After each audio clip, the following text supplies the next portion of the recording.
Hijaunya lembah, hijaunya lereng pegunungan. Seri 5 Pelangi di Langit Singasari. Cerita, S. Hamintarja. Audiobook, novel silat. Bab 143. Sementara itu, maka kedua adiknya itu pun telah mempersiapkan senjata mereka. Apapun yang akan terjadi, keduanya telah bersiap untuk menghadapinya.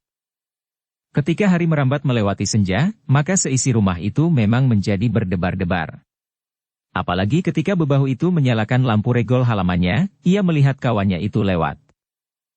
Kawannya itu juga terkejut.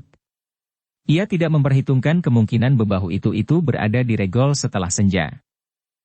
Dengan nada tinggi bebahu itu bertanya, "Dari mana kau menjelang malam begini?" "Aku mengunjungi saudaraku di rumah sebelah," jawab bebahu itu asal saja. "Rumah sebelah yang mana?" "Bukankah kita mengenal semua orang di sini?" jawab bebahu itu. "Bukankah setiap orang saudara bagi kita?" jawab bebahu yang lewat itu. Bebahu yang sedang menyalakan lampu itu mengangguk-angguk. Katanya, "Kau benar. Kita semua bersaudara." Ketika kawannya yang lewat itu menjadi semakin jauh dan hilang dalam kegelapan yang kemudian turun, maka bebahu itu telah kembali masuk ke dalam rumahnya. Memasang lampu lebih besar dari biasanya di luar dan bersiap-siap menghadapi segala kemungkinan. Sementara itu, di sisi istrinya tidur, terletak pemukul kentongan. Setiap saat kentongan di ruang dalam itu akan dapat dibunyikan. Dalam pada itu, bebahu itu bersama kedua adiknya telah bersiap-siap menghadapi segala kemungkinan. Mereka duduk di ruang tengah, di bawah cahaya lampu yang redup. Di pangkuan mereka masing-masing terletak senjata mereka. Bebahu itu telah menyiapkan senjata yang paling dipercayainya. Bukan saja terbuat dari baja pilihan, tetapi senjata itu adalah peninggalan kakeknya. Sebilah luok yang besar. Sedangkan adiknya yang besar menyiapkan pedangnya. Pedang yang panjang lurus dan tajam di kedua sisinya. Sedangkan adiknya yang bungsu mempunyai senjata yang berbeda. Senjata yang penggunaannya sudah dipelajarinya dalam sebuah perguruan dengan sebaik-baiknya. Seutas rantai baja yang tidak terlalu panjang. Dengan rantai itu, ia mampu menghadapi segala macam senjata. Sementara itu, maka malam pun menjadi semakin malam. Istrinya yang menunggui anak-anaknya di dalam biliknya pun tidak segera dapat tidur. Rasa-rasanya jantungnya telah dicengkam oleh kegelisahan sehingga setiap kali, ia terkejut dan bangkit duduk di bibir pembaringannya. Disentuhnya pemukul kentongan yang terletak di pinggir pembaringannya. Hatinya memang menjadi agak tenang ketika ia mendengar sekali-sekali suara suaminya di ruang tengah. Namun ketika malam menjadi semakin malam, bebahu itu tidak lagi berbicara. Dibiarkannya adiknya yang bungsu untuk tidur lebih dahulu. Mereka tidak boleh membuang tenaga untuk menghadapi kemungkinan yang pahit. Dengan nada rendah bebahu itu berkata kepada adiknya yang seorang lagi, "Tidurlah. Nanti jika perlu aku akan membangunkanmu. Jaga tenagamu agar tidak terhambur sia-sia." Tetapi adiknya menggeleng. Desisnya, "Aku tidak mengantuk." Kakaknya tidak memaksanya. Namun ia pun kemudian telah bersandar dinding penyekat ruangan. Dalam pada itu, di rumah nenek tua, beberapa orang anak muda telah sibuk di pendapa. Sibuk bermain-main dengan macanan dan bas-basan. Yang lain berkelakar dan berolok-olok.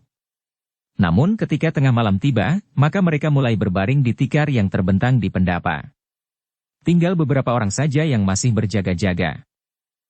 Namun beberapa saat kemudian, mereka pun telah terbaring diam tidak atas kehendak mereka sendiri. Biasanya 3 orang di antara mereka berjaga-jaga bergantian sampai menjelang pagi. Tetapi tiba-tiba saja malam itu semua anak muda itu telah tertidur nyenyak. Mahisa Murti dan Mahisa Pukat yang berada di dalam rumah itu mengikuti tingkah laku anak-anak muda itu dengan saksama. Mereka memang tidak dapat menyalahkan mereka. Tanggung jawab yang dibebankan anak-anak muda itu nampaknya kurang disertai penjelasan sehingga mereka akan melakukannya dengan bersungguh-sungguh. Namun bagaimanapun juga, biasanya tidak semua orang telah membiarkan dirinya tertidur nyenyak tanpa seorang pun yang berjaga-jaga.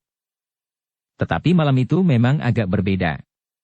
Mahisa Murti dan Mahisa Pukat yang berada di rumah nenek tua itu, merasakan sesuatu yang tidak wajar. Sementara itu Mahisa Semu, Wantilan dan Mahisa Amping memang dibiarkannya tidur sejak malam mulai menjelang pertengahannya. Mereka akan dibangunkan di dini hari menggantikan Mahisa Murti dan Mahisa Pukat, Karena menjelang pagi, agaknya tidak akan ada lagi orang yang berniat buruk di rumah itu. Namun ternyata bahwa malam itu merupakan malam yang gawat bagi rumah nenek tua itu. Udara terasa menjadi sejuk. Angin seakan-akan berhembus dari celah-celah dinding meniupkan udara yang segar. Mahisa Murti dan Mahisa Pukat memang terserang perasaan kantuk yang sangat. Tetapi pengalaman mereka yang luas justru telah mengingatkannya, bahwa mereka pun pernah beberapa kali mengalami serangan seperti itu. "Sirep," desis Mahisa Murti. "Jadi apa yang dikatakan bebahu itu benar," sahut Mahisa Pukat.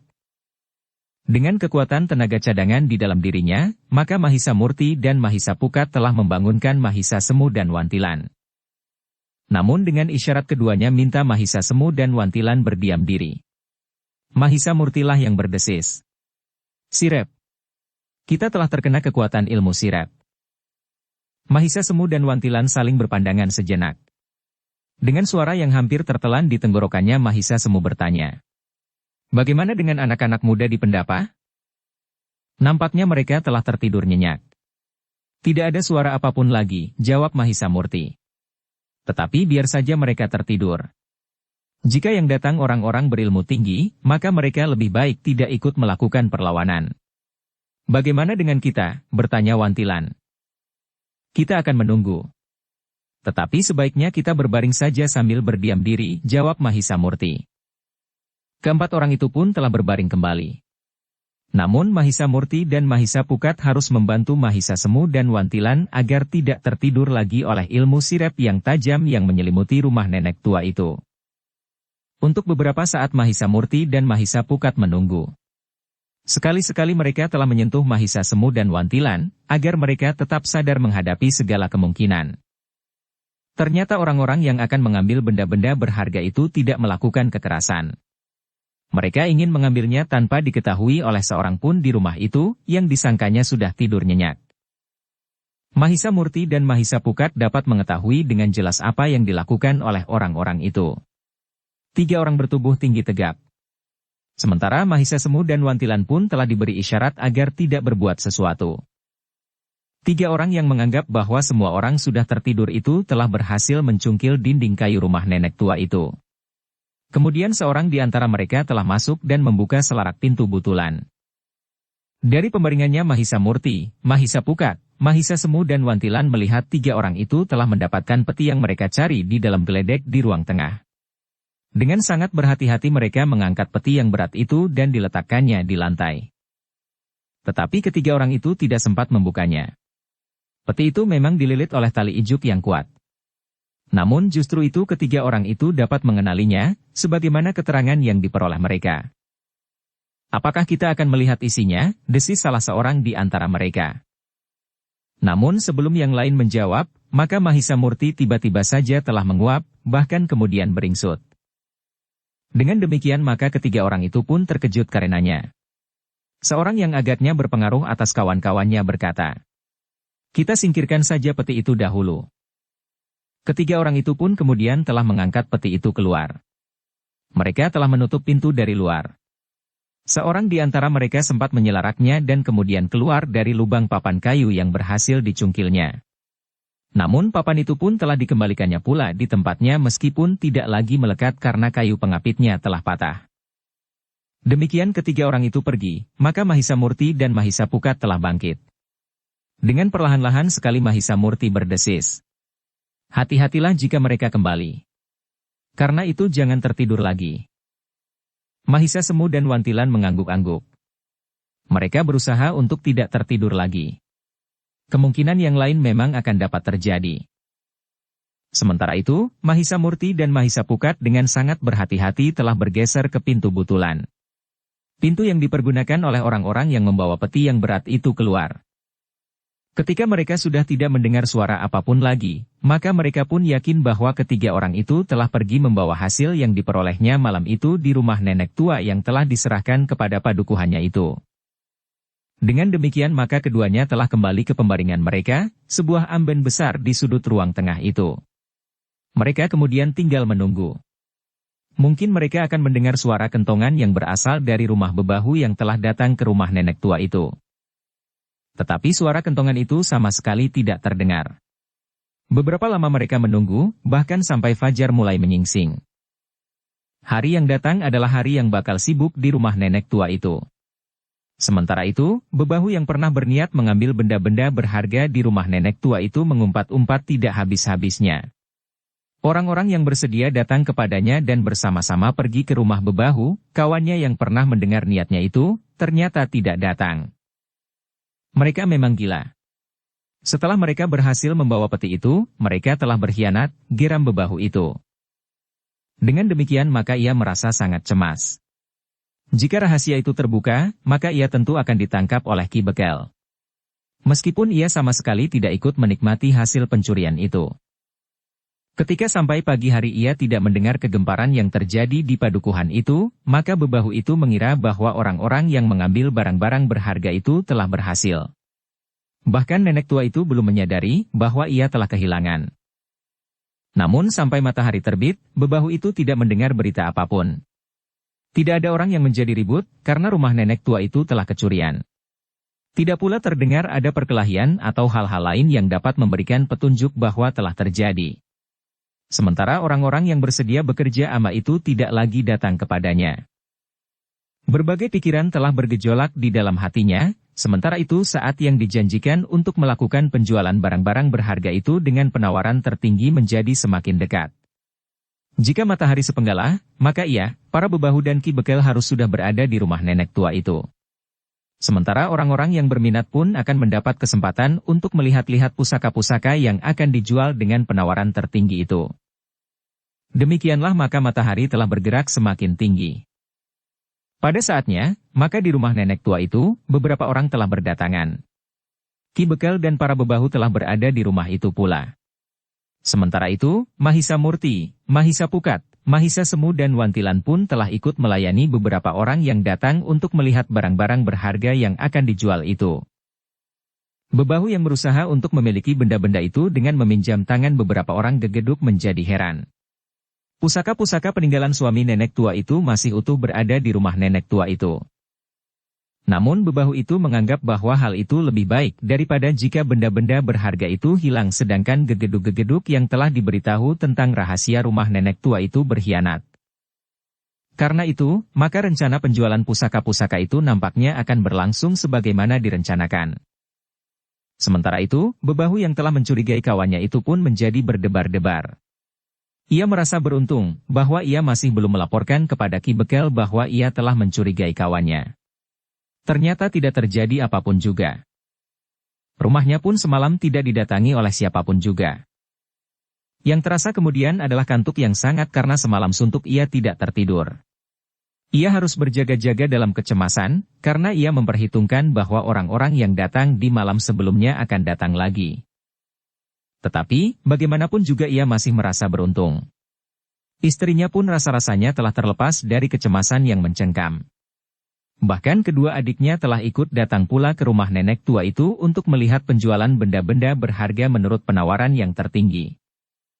Orang-orang yang termasuk berkecukupan di padukuhan itu, bahkan dari padukuhan tetangga yang mendengarnya telah memerlukan datang. Mereka yang datang lebih dahulu, sempat melihat lebih dahulu, benda-benda pusaka yang diletakkan di atas sebuah amben kecil yang diberi alas kain yang berwarna cerah agar dengan demikian menjadi lebih menarik. Mahisa Murti dan Mahisa Pukat selain ikut melayani mereka yang ingin melihat-lihat bersama dengan Ki Bekel, harus sangat berhati-hati, karena peristiwa yang terjadi semalam. Meskipun mereka berharap bahwa tidak akan terjadi akibat buruk karenanya, namun mereka harus tetap berjaga-jaga atas segala kemungkinan. Ketika orang-orang yang diundang secara khusus sudah nampak hadir, maka Ki Bekel telah bersiap-siap untuk mulai dengan penjualan atas dasar penawaran tertinggi itu. Namun dalam pada itu, bebahu yang semula berniat untuk mengambil pusaka-pusaka itu terkejut. Ia melihat gegeduk yang pernah dihubungi untuk mengambil pusaka-pusaka itu ternyata nampak pula di antara orang-orang yang ingin menyaksikan penjualan itu. Karena itu, ia pun menjadi berdebar-debar. Jika gegeduk-gegeduk itu menjadi gila dan akan mengambilnya dengan paksa hari itu juga, maka akan dapat timbul kekacauan yang mungkin akan berakibat sangat buruk. Apalagi ketika bebahu itu melihat gegeduk itu agaknya telah datang dengan kelompoknya yang cukup besar. Pusaka-pusaka itu nilainya memang tinggi, berkata bebahu itu di dalam hatinya. Agaknya mereka tidak akan tanggung-tanggung. Taruhannya cukup besar untuk mendapatkan barang-barang yang memang bernilai tinggi. Namun dengan demikian maka persoalannya tentu akan terlepas dari dirinya. Bahkan mungkin gegeduk itu akan mengambil langkah lain untuk menghilangkan jejak. Satu-satunya orang yang mereka anggap mengenali mereka adalah bebahu itu. Karena itu, maka bebahu itu justru menjadi sangat cemas.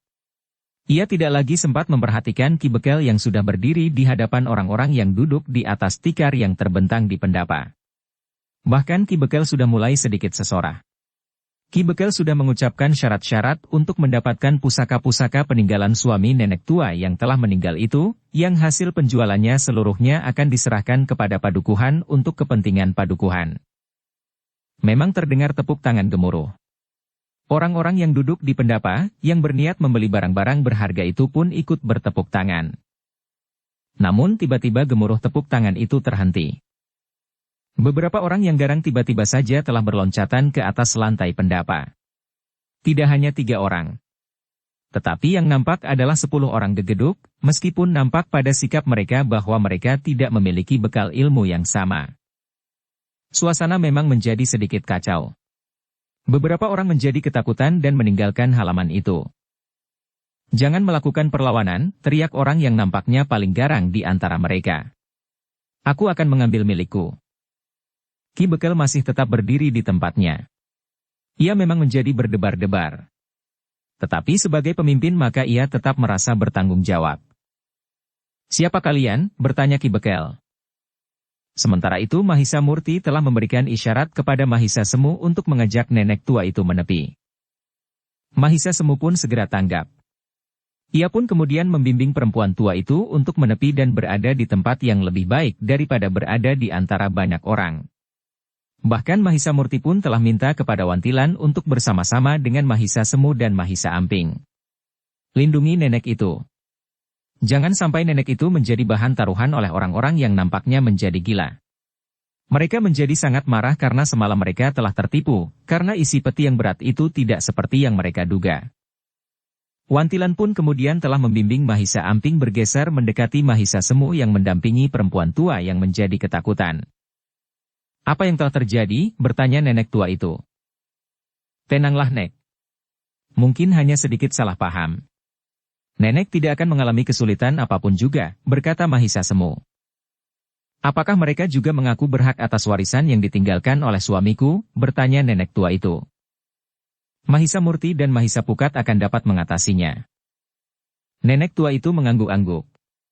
Ia sudah menjadi sangat percaya kepada anak-anak muda. Itu karena itu, apa yang dikatakannya itu memang memberikan ketenangan kepadanya. Sementara itu, salah seorang dari 10 orang itu melangkah maju mendekati Ki Bekel, sementara orang-orang yang duduk di pendapa itu telah bangkit berdiri. Ki Bekel, geram orang itu. Apakah Ki Bekel menyadari apa yang telah Ki Bekel lakukan?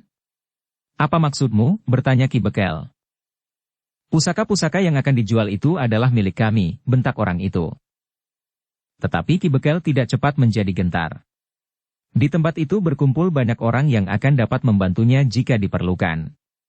Ada beberapa bebahu dan bahkan anak-anak muda.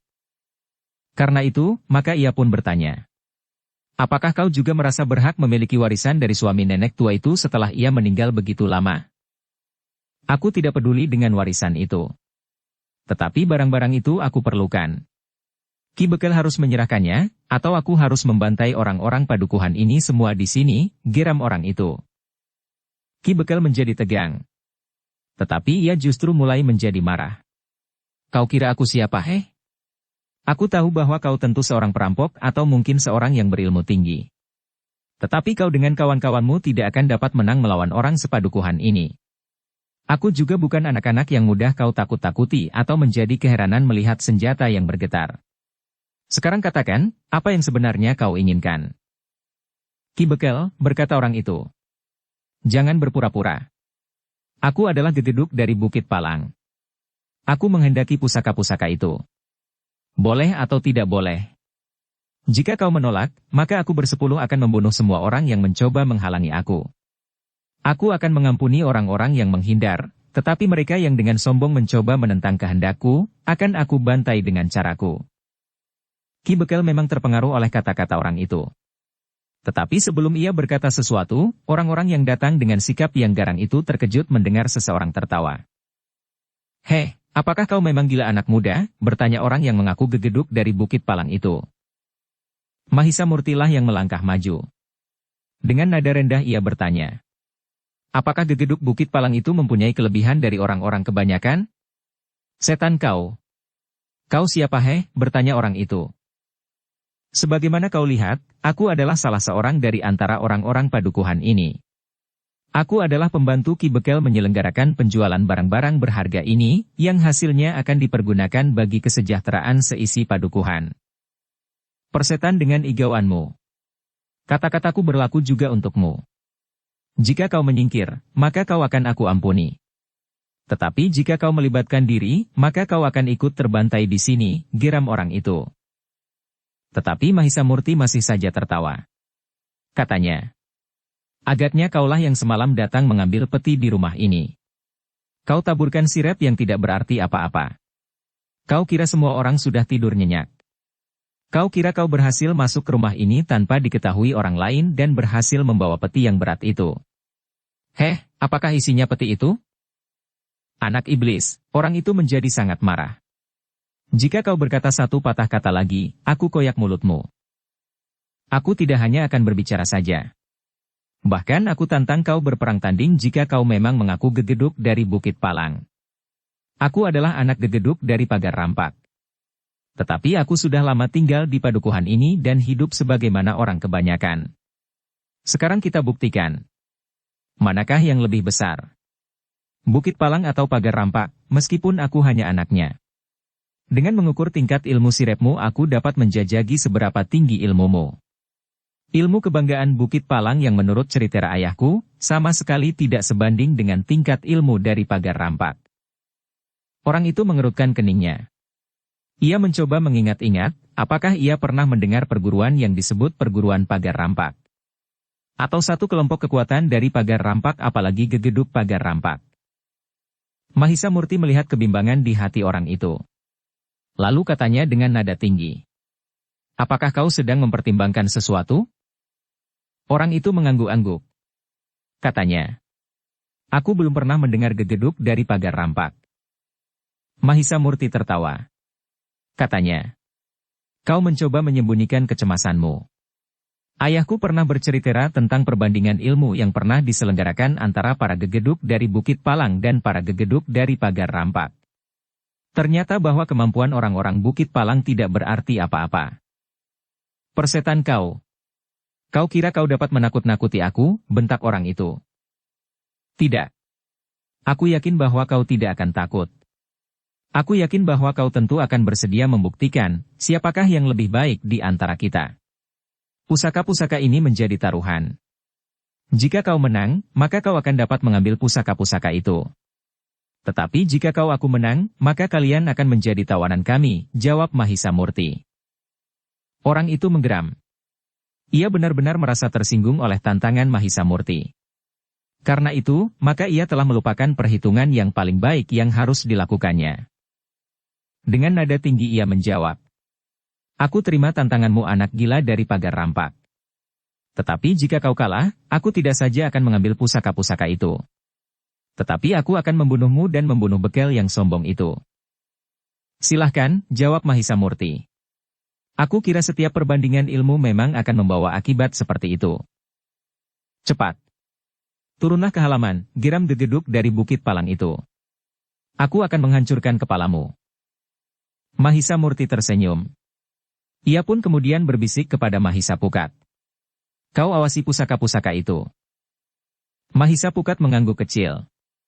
Sementara itu, gegeduk dari Bukit Palang itu telah meloncat ke halaman. Orang-orang yang masih ada di halaman itu pun segera menyibak. Orang-orang yang ada di pendapa, yang sudah siap memberikan penawaran itu pun telah turun pula untuk menyaksikan perang tanding antara dua orang yang mengaku gegeduk dari Bukit Palang itu dengan Mahisa Murti. Ki Bekel pun telah ikut turun ke halaman pula. Bahkan ia telah memberitahukan agar para bebahu bersiap-siap. Masih ada 9 orang yang dapat bertindak curang setiap saat. Mereka dapat dengan tiba-tiba menyerang siapa saja yang ada di sekitarnya. Karena itu, maka Ki Bekel telah minta kepada para bebahu untuk berhati-hati menghadapi segala kemungkinan yang dapat terjadi kemudian. Apapun yang terjadi, kitalah yang bertanggung jawab atas padukuhan ini, berkata Ki Bekel kepada para bebahu. Lalu katanya pula, karena itu, kita tidak dapat sekedar menonton di saat-saat yang paling gawat. Para bebahu mengangguk-angguk. Mereka menyadari keadaan itu. Bahkan beberapa orang bebahu telah berbisik kepada orang-orang padukuhan itu. Juga mereka yang semula berada di pendapa. Anak-anak muda dan siapapun yang dapat ditemui oleh para bebahu itu. Sementara itu, Mahisa Murti dan Gegeduk dari Bukit Palang itu telah berada di halaman. 9 orang kawannya, yang semula telah naik ke pendapa telah ada di halaman itu pula. Mahisa Murti menyadari bahwa sesuatu yang tidak diinginkan dapat saja terjadi. Ia sama sekali belum menjajaki kemampuan orang yang mengaku Gegeduk Bukit Palang itu. Mungkin orang itu memang memiliki ilmu yang sangat tinggi. Namun bagaimanapun juga, ia harus memilih cara yang dianggapnya terbaik. Jika benar-benar terjadi pertempuran langsung melawan 10 orang itu, maka orang-orang padukuhan itu tentu akan banyak yang menjadi korban meskipun seandainya mereka akan dapat mengalahkan mereka. Tetapi dengan perang tanding Mahisa Murti berharap bahwa persoalannya akan dapat dibatasi. Seandainya masih harus terjadi pertempuran melawan mereka semuanya, jika Mahisa Murti mampu mengalahkan pimpinannya, maka yang lain pun tentu akan merasa kecil di hadapan orang-orang padukuhan itu. Atau bahkan mereka tidak akan berani berbuat apa-apa sama sekali. Namun sebaliknya, jika Mahisa Murti dapat dikalahkan, maka orang itu memang tidak akan dapat dihalang-halangi. Untuk beberapa saat keduanya saling berhadapan. Orang yang menyebut dirinya Gegeduk dari Bukit Palang itu pun kemudian berkata, "Bersiaplah untuk mati anak muda. Biar ayahmu dari pagar rampak itu mendengar bahwa kau telah dibunuh oleh Gegeduk dari Bukit Palang. Jika ayahmu ingin menuntut kematianmu, biarlah ia datang ke Bukit Palang untuk mengantarkan nyawanya pula. Aku sudah bersiap.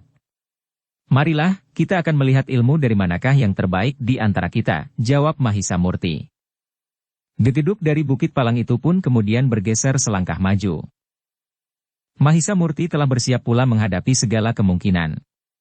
Menurut pengamatannya maka orang yang mengaku Gegeduk dari Bukit Palang itu memang seorang yang berilmu tinggi. Karena itu, maka ia harus berhati-hati menghadapi kemungkinan yang akan dapat menjadi sangat gawat. Sementara itu, masih ada 9 orang lagi yang ada di halaman itu. Jika aku berhasil, maka 9 orang itu akan terpengaruh. Sebaliknya orang-orang padukuhan ini akan berbesar hati dan keberanian mereka pun akan timbul, berkata Mahisa Murti di dalam hatinya. Sejenak kemudian, maka Gegeduk itu mulai menyerang. Nampaknya orang itu pun menjadi sangat berhati-hati. Keyakinan yang nampak pada sorot mata Mahisa Murti telah memperingatkannya agar ia tidak merendahkannya. Ketika Gegeduk itu meloncat sambil menjulurkan tangannya, maka Mahisa Murti pun bergeser surut. 9 orang yang datang bersama Gegeduk itu pun menjadi tegang. Bahkan mereka merasa tidak sabar. Kenapa Gegeduk yang sangat mereka kagumi itu tidak saja menerkam anak muda itu dan langsung mematahkan lehernya? Namun dalam pada itu, Ki Bekel dan para bebahu pun telah bersiapa pula. Tidak hanya 9 orang, tetapi bersama-sama dengan anak-anak muda padukuhan itu, mereka siap menarik senjata mereka masing-masing. Jika 9 orang itu mulai bergerak, maka mereka pun akan dengan senjata-senjata mereka menyerang seperti amuk banjir bandang. Dalam pada itu, Mahisa Murti dan Gegeduk Bukit Palang itu telah mulai saling menjajagi. Mereka saling menyerang dan menghindar. Selapis demi selapis mereka telah meningkatkan ilmu mereka. Sementara itu, Mahisa Pukat yang mengawasi pusaka-pusaka itu merasa juga berkewajiban memperhatikan pertempuran yang terjadi di halaman. Termasuk orang-orang yang datang bersama Gegeduk dari Bukit Palang itu. Jika mereka berbuat curang, maka Mahisa Pukat tidak akan dapat membiarkannya, sementara pusaka-pusaka itu dapat diserahkan pengawasannya kepada orang lain. Sementara itu, ketika pertempuran itu terjadi beberapa lama, maka 9 orang yang menganggap bahwa Gegeduk itu adalah orang yang paling mumpuni dalam olah kanuragan, telah terlalu lama membiarkan lawannya melakukan perlawanan. Beberapa orang justru telah menjadi gelisah. Namun akhirnya mereka terpaksa mengikuti pertempuran itu dengan saksama. Ternyata bukan pemimpinnya yang telah mendesak anak itu. Tetapi setiap pemimpinnya itu meningkatkan ilmunya, maka lawannya pun masih saja mampu mengimbanginya. Kenapa Ki Lurah tidak segera membunuh anak sombong itu? Geram salah seorang dari mereka. Semakin lama anak itu akan merasa dirinya semakin baik dan merasa semakin memiliki kemampuan bahkan merasa seimbang dengan Ki Lurah. Yang lain pun menjadi tidak telaten. Katanya, "Kenapa tidak diserahkan saja kepadaku? Aku tentu telah membunuhnya." Beberapa di antara mereka saling berpandangan sejenak. Sementara itu pertempuran di antara mereka yang berada di arena itu pun menjadi semakin cepat. Namun akhirnya Mahisa Murti harus mengakui bahwa lawannya memang berilmu tinggi. Ketika mereka telah bertempur beberapa lama, maka agaknya lawannya menjadi marah, karena masih belum dapat mengalahkan Mahisa Murti. Dengan demikian maka orang itu pun telah meningkatkan ilmunya semakin tinggi. Tetapi dengan demikian, maka Mahisa Murti telah mampu menjajaki ilmu lawannya itu. Bahkan kemudian Mahisa Murti memang lelah bertekad untuk menjajaki lebih jauh kekuatan lawannya itu. Itulah sebabnya, ketika lawannya bersiap menyerangnya, Mahisa Murti telah menghimpun tenaganya. Ia tidak akan menghindari serangan lawannya itu. Tetapi ia ingin membentur serangan itu untuk mengukur perbandingan kekuatan di antara mereka. Meskipun Mahisa Murti menyadari bahwa orang itu agaknya belum sampai ke puncak, tetapi ia sudah berada di tataran tertinggi dari ilmunya. Sebenarnya lah, ketika orang itu meloncat sambil menyerang dengan tangannya yang terjulur lurus ke arah dada, maka Mahisa Murti sama sekali tidak menghindar. Tetapi ia justru tetap berdiri di tempatnya. Kedua tangannya bersilang di muka dada untuk melindungi dadanya itu, sedangkan satu kakinya agak ditariknya ke belakang, sementara lututnya merendah sedikit. Sejenak kemudian telah terjadi satu benturan yang menggetarkan jantung. 9 orang kawan gegeduk dari Bukit Palang itu menarik nafas lega. Mereka memperhitungkan bahwa dalam benturan itu, anak muda yang mengaku anak gegeduk dari pagar rampak itu akan hancur lumat menjadi debu. Mereka kenal sekali akan kekuatan gegeduk dari Bukit Palang itu. Jangankan seseorang. Gunung pun akan runtuh dan lautan akan menjadi kering jika dikenai oleh kekuatan ilmunya yang tidak ada bandingnya. Sebenarnya lah, Mahisa Murti memang terguncang. Ia terdorong surut beberapa langkah. Tetapi Mahisa Murti masih tetap tegak berdiri di atas kedua kakinya tanpa merubah sikapnya. Kedua tangannya masih bersilang di depan dadanya. Satu kakinya agak ditarik ke belakang, sementara lututnya agak merendah. Dalam sikap itu ia terdorong oleh kekuatan gegeduk dari Bukit Palang. Tetapi ternyata bahwa gegeduk Bukit Palang itu terkejut bukan buatan. Tangannya seakan-akan telah membentur bukit karang yang berdiri tegak dengan kokohnya. Karena itu, maka gegeduk dari Bukit Palang itulah yang telah terpental dan terlempar beberapa langkah surut. Ia tidak berhasil tetap tegak sebagaimana Mahisa Murti. Tetapi keseimbangannya telah benar-benar terguncang, sehingga meskipun ia berusaha untuk tetap tegak, namun akhirnya ia pun telah terjatuh juga. Meskipun gegeduk itu dengan cepat telah bangkit, namun ternyata bahwa keseimbangannya masih goyah. Apalagi tangannya yang membentur kekuatan Mahisa Murti itu terasa sakitnya sampai ke tulang. 9 orang kawannya tidak kalah terkejutnya. Mereka tiba-tiba saja membentur pada satu kenyataan tentang pertempuran itu. Mereka sudah membayangkan bahwa anak muda itu akan hancur lumat digilas oleh kekuatan gegeduk dari Bukit Palang itu. Namun yang terjadi justru sangat berlainan. Karena itu maka benturan angan-angan itu dengan kenyataan yang mereka lihat, ternyata telah menggetarkan isi dadanya. Kesembilan orang itu harus menyaksikan betapa orang yang mereka bangga-banggakan itu harus terlempar jatuh berguling di tanah. Meskipun orang itu dengan cepat berusaha bangkit, namun nampak betapa orang itu harus menahan kesakitan yang sangat. Mahisa Murti kemudian telah melangkah mendekat. Ia tidak tergesa-gesa menyerang. Namun ia sempat bertanya, "Nah, apakah kau mengaku kalah? Apakah kau mengakui bahwa ilmu dari pagar rampak jauh lebih baik dari ilmu yang kau banggakan? Kau sekarang telah mengalami sendiri bahwa Bukit Palang bukan apa-apa bagi pagar rampak." Gegeduk itu sama sekali tidak menjawab. Ia pun segera meloncat menyerang Mahisa Murti meskipun tangannya masih terasa sakit sampai ke bagian dalam dadanya. Tetapi kemarahan yang membakar jantungnya ternyata tidak dapat ditahankannya lagi. Namun serangannya yang tergesa-gesa itu sama sekali tidak mampu menggetarkan pertahanan Mahisa Murti. Bahkan gegeduk itu seakan-akan telah terseret oleh ayunan kekuatannya sendiri. Sedangkan Mahisa Murti dengan bergeser selangkah, telah lepas dari garis serangan gegeduk itu. Kegagalan itu telah membuat gegeduk dari Bukit Palang itu semakin marah. Tanpa menghiraukan lagi perasaan sakitnya, maka ia pun telah berloncatan menyerang. Mahisa Murti masih bergeser surut. Namun kemudian, Mahisa Murti itu merasa betapa lawannya menjadi semakin cepat bergerak. Akhirnya Mahisa Murti sampai pada satu kesimpulan bahwa yang dilakukan oleh lawannya itu tentu bukan kekuatan dan kemampuan wadak sewantahnya. Tetapi lawannya itu tentu sudah mulai merambah ke ilmunya. Mahisa Murti pun kemudian telah meningkatkan kekuatan cadangan di dalam dirinya, sehingga ia pun masih mampu mengimbangi kecepatan gerak lawannya itu. Dengan demikian maka pertempuran itu pun semakin lama menjadi semakin sengit. Keduanya mampu bergerak dengan kecepatan yang sangat tinggi. Keduanya berloncatan seperti bayangan yang saling menyambar. 9 orang kawan gegeduk dari Bukit Palang itu menjadi heran bahwa anak muda itu mampu mengimbangi kecepatan gerak gegeduk dari Bukit Palang. Satu hal yang menurut pendapat mereka tidak mungkin dapat terjadi. Namun mereka benar-benar telah menyaksikan, anak muda yang mengaku anak gegeduk dari pagar rampak itu mampu mengimbangi kemampuan orang yang mereka anggap memiliki kemampuan tanpa tanding itu. Sebenarnya lah, bahwa gegeduk dari Bukit Palang itu tidak segera mampu mengalahkan Mahisa Murti. Namun semakin tinggi ia memanjat puncak ilmunya, maka ia pun mampu bergerak semakin cepat. Bahkan kemudian, orang itu seakan-akan telah berubah menjadi bayangan yang tidak teraba. Mahisa Murti memang menjadi agak bingung. Ternyata kecepatan gerak orang itu melampaui kemampuannya. Sekali-sekali mulai terasa orang itu sempat mengenai tubuhnya.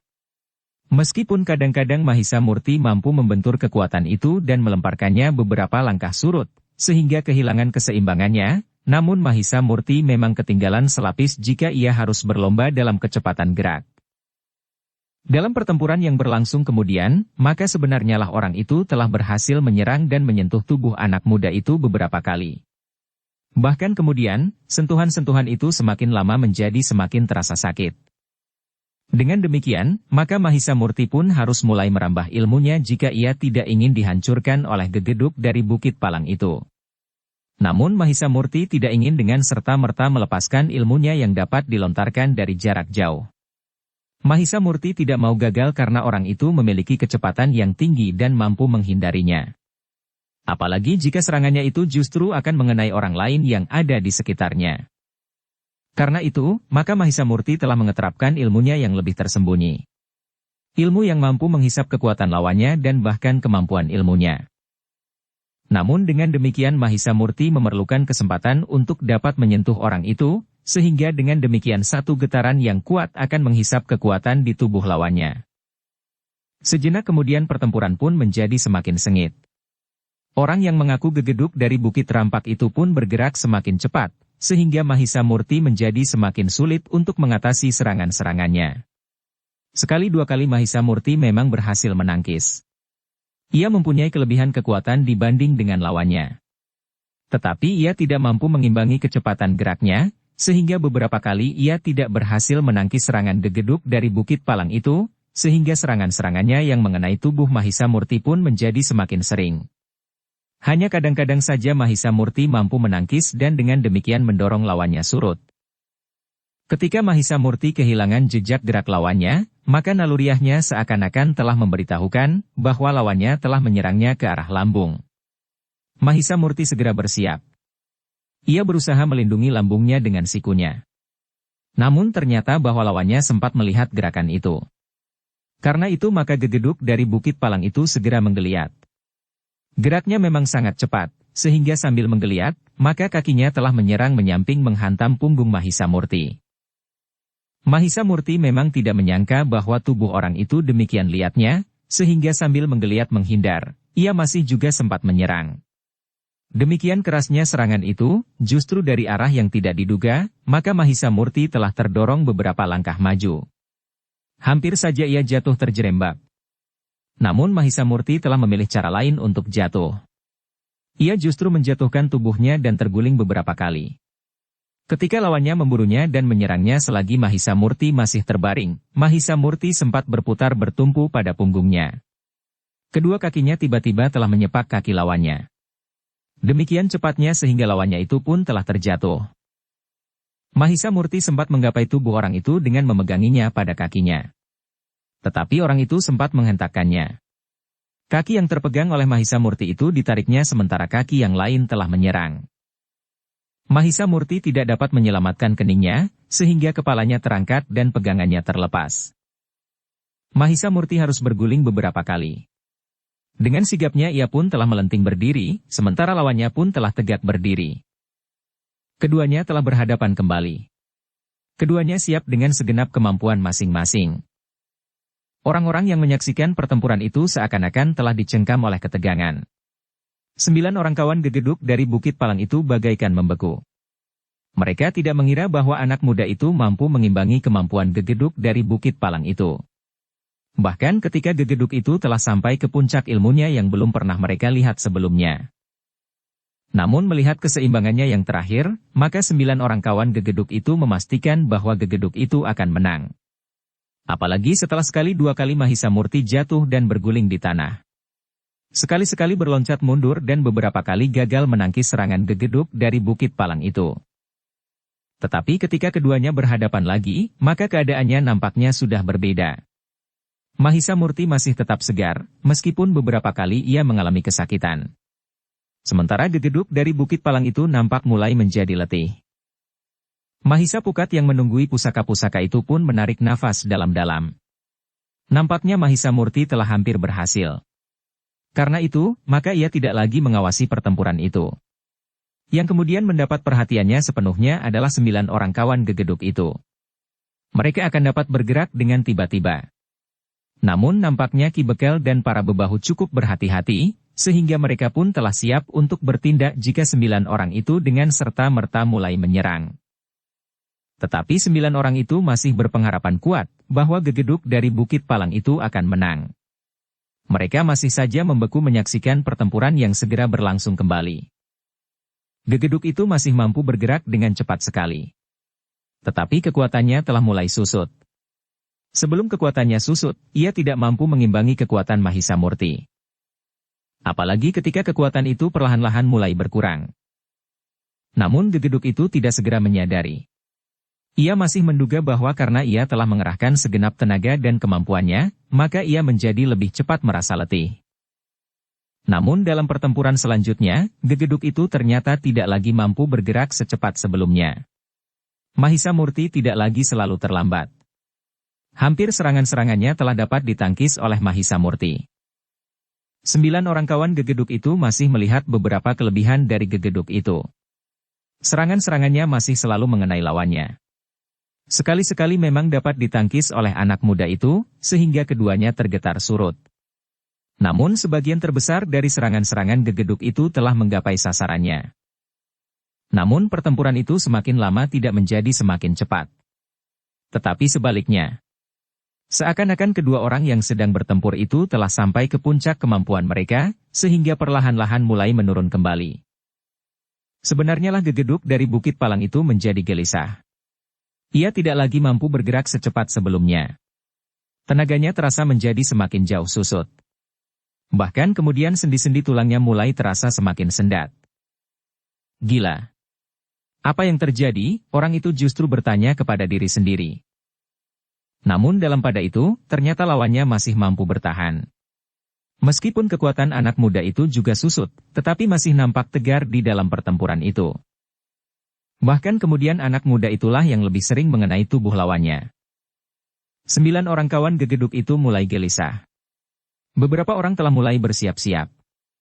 Nampaknya mereka tidak dapat membiarkan kesulitan terjadi pada pemimpinnya. Tidak masuk akal, berkata salah seorang di telinga kawannya. Keadaannya sudah begitu meyakinkan. Tidak mungkin Ki Lurah tiba-tiba kehilangan kekuatannya. Ia dapat bertempur sehari semalam tanpa berhenti, tanpa harus menjadi lemah seperti itu. Ada yang tidak wajar, sahut kawannya. Mereka memang tidak dapat membiarkan kesulitan pada pemimpinnya itu berkepanjangan. Namun mereka pun harus berpikir ulang untuk melakukan satu langkah tertentu. Dalam pada itu, Mahisa Pukat telah minta Wantilan untuk menggantikan tempatnya. Sementara itu, maka ia telah turun ke halaman. Adalah di luar dugaan 9 orang yang dengan tegang mengamati perkembangan pertempuran antara gegeduk Bukit Palang melawan anak muda yang mengaku anak gegeduk dari pagar rampak itu, bahwa seorang anak muda yang lain telah datang dan berdiri di belakangnya. Sambil memegang bahu seorang di antara mereka anak muda itu berbisik. Satu pertempuran yang sangat menegangkan. Orang itu belum sempat menjawab, ketika Mahisa Pukat telah beralih kepada orang yang lain. Sambil mengguncang lengannya ia bertanya. Heh, apakah kau juga memiliki ilmu seperti itu? Orang itu pun tidak sempat menjawab, karena Mahisa Pukat telah berpindah kepada orang lain lagi. Ternyata Mahisa Pukat sempat menyentuh 6 orang di antara 9 orang itu. Bahkan 3 orang di antaranya justru agak lama. Sambil menyaksikan pertempuran yang keseimbangannya pula berubah itu, Mahisa Pukat sempat berdiri di sebelah orang yang keenam. Karena beberapa orang memang berdesakan menyaksikan pertempuran itu, maka orang itu tidak begitu menghiraukan ketika Mahisa Pukat berdiri dekat di sebelahnya. Namun ketika orang itu menyadari bahwa yang berdiri di dekatnya adalah Mahisa Pukat, maka orang itu menggeram. Kau akan berbuat curang heh? Tidak, jawab Mahisa Pukat yang berpindah ke dekat orang yang lain. Aku hanya ingin meyakinkan apa yang telah terjadi sehingga karena itu aku telah mendekat. Mahisa Pukat tidak sempat berbuat apa-apa lagi. 9 orang itu tiba-tiba telah bersiap menghadapi segala kemungkinan. Namun Ki Bekel pun telah bersiap pula. Bahkan beberapa orang yang berdiri di dekat 9 orang itu telah bergeser surut. Para bebahu dan anak-anak muda yang berdiri di seputar arena itu pun semakin memperhatikan mereka, ketika mereka melihat bahwa Mahisa Murti kemudian tidak lagi sekedar menjadi sasaran serangan gegeduk dari Bukit Palang itu.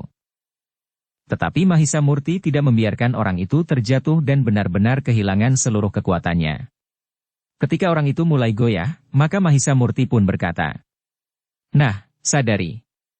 Apakah kau benar-benar akan mengalahkan anak gegeduk dari pagar rampak? Iblis kau, geram orang itu. Tetapi tubuhnya memang terasa lemah sekali. Jika ia memaksa meloncat menyerang, maka ia akan dapat terjatuh. Apa yang sebenarnya telah terjadi, geram orang itu di dalam hatinya. Sementara itu, Ki Bekel benar-benar telah bersiap. 9 orang yang berdiri di tepi arena itu, rasa-rasanya tidak tahan melihat pemimpinnya yang tidak berdaya lagi. Orang ketujuh yang hampir saja meloncat memasuki arena terkejut ketika tiba-tiba saja Mahisa Pukat datang mendekatinya, memegang pergelangan tangannya erat-erat sambil berkata, Sebaiknya kau tidak usah ikut campur. Beritahu kawan-kawanmu yang 8 itu. Setiap usaha untuk mencampuri persoalan itu, maka kalian akan berhadapan dengan kekuatan di seluruh padukuhan ini. Orang itu akan menjawab. Namun Mahisa Pukat berkata selanjutnya. Kenapa kalian tidak menawarkan pendekatan yang lebih baik daripada cara yang kasar itu? Orang itu merenggut tangannya. Dengan kasar ia berkata. Aku bunuh orang yang menghalangi kami. Tetapi Mahisa Pukat tersenyum sambil menepuk bahunya. Menurut pengamatan Mahisa Pukat, orang ketujuh itu adalah orang yang terkuat dari antara 9 orang yang berdiri di luar arena. Jangan cepat marah, berkata Mahisa Pukat. Sebaiknya kau berpikir dengan tenang. Sekali lagi aku peringatkan, perhatikan keadaan di sekelilingmu. Ki Bekel dan bebahunya telah bersiap menghadapi segala kemungkinan. Kau lihat anak-anak muda yang jumlahnya begitu banyak. Semuanya bersenjata. Orang-orang yang siap menawar pusaka-pusaka itu pun telah bersiap pula. Karena itu, pikirkan masak-masak. Orang itu mengibaskan tangan Mahisa Pukat sambil berkata kasar. Kau jangan mencoba membujukku anak iblis. Aku sudah bertekad untuk membunuh semua orang. Bagaimana jika gegedukmu itu dapat dikalahkan atau bahkan terbunuh di arena? Bukankah kau melihat ia sudah tidak berdaya lagi? Bertanya Mahisa Pukat. Orang itu termangu-mangu sejenak. Sementara itu, ia melihat gegeduk dari Bukit Palang itu memang sudah menjadi sangat lemah. Bagaimanapun juga kemenangan atau kekalahannya akan berpengaruh atas ke-9 orang-orangnya.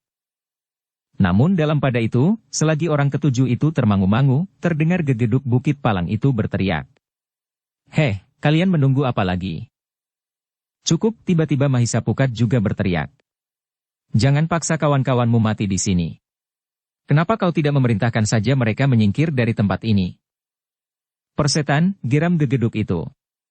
Lalu katanya. Bunuh semua orang yang menghalangi kalian.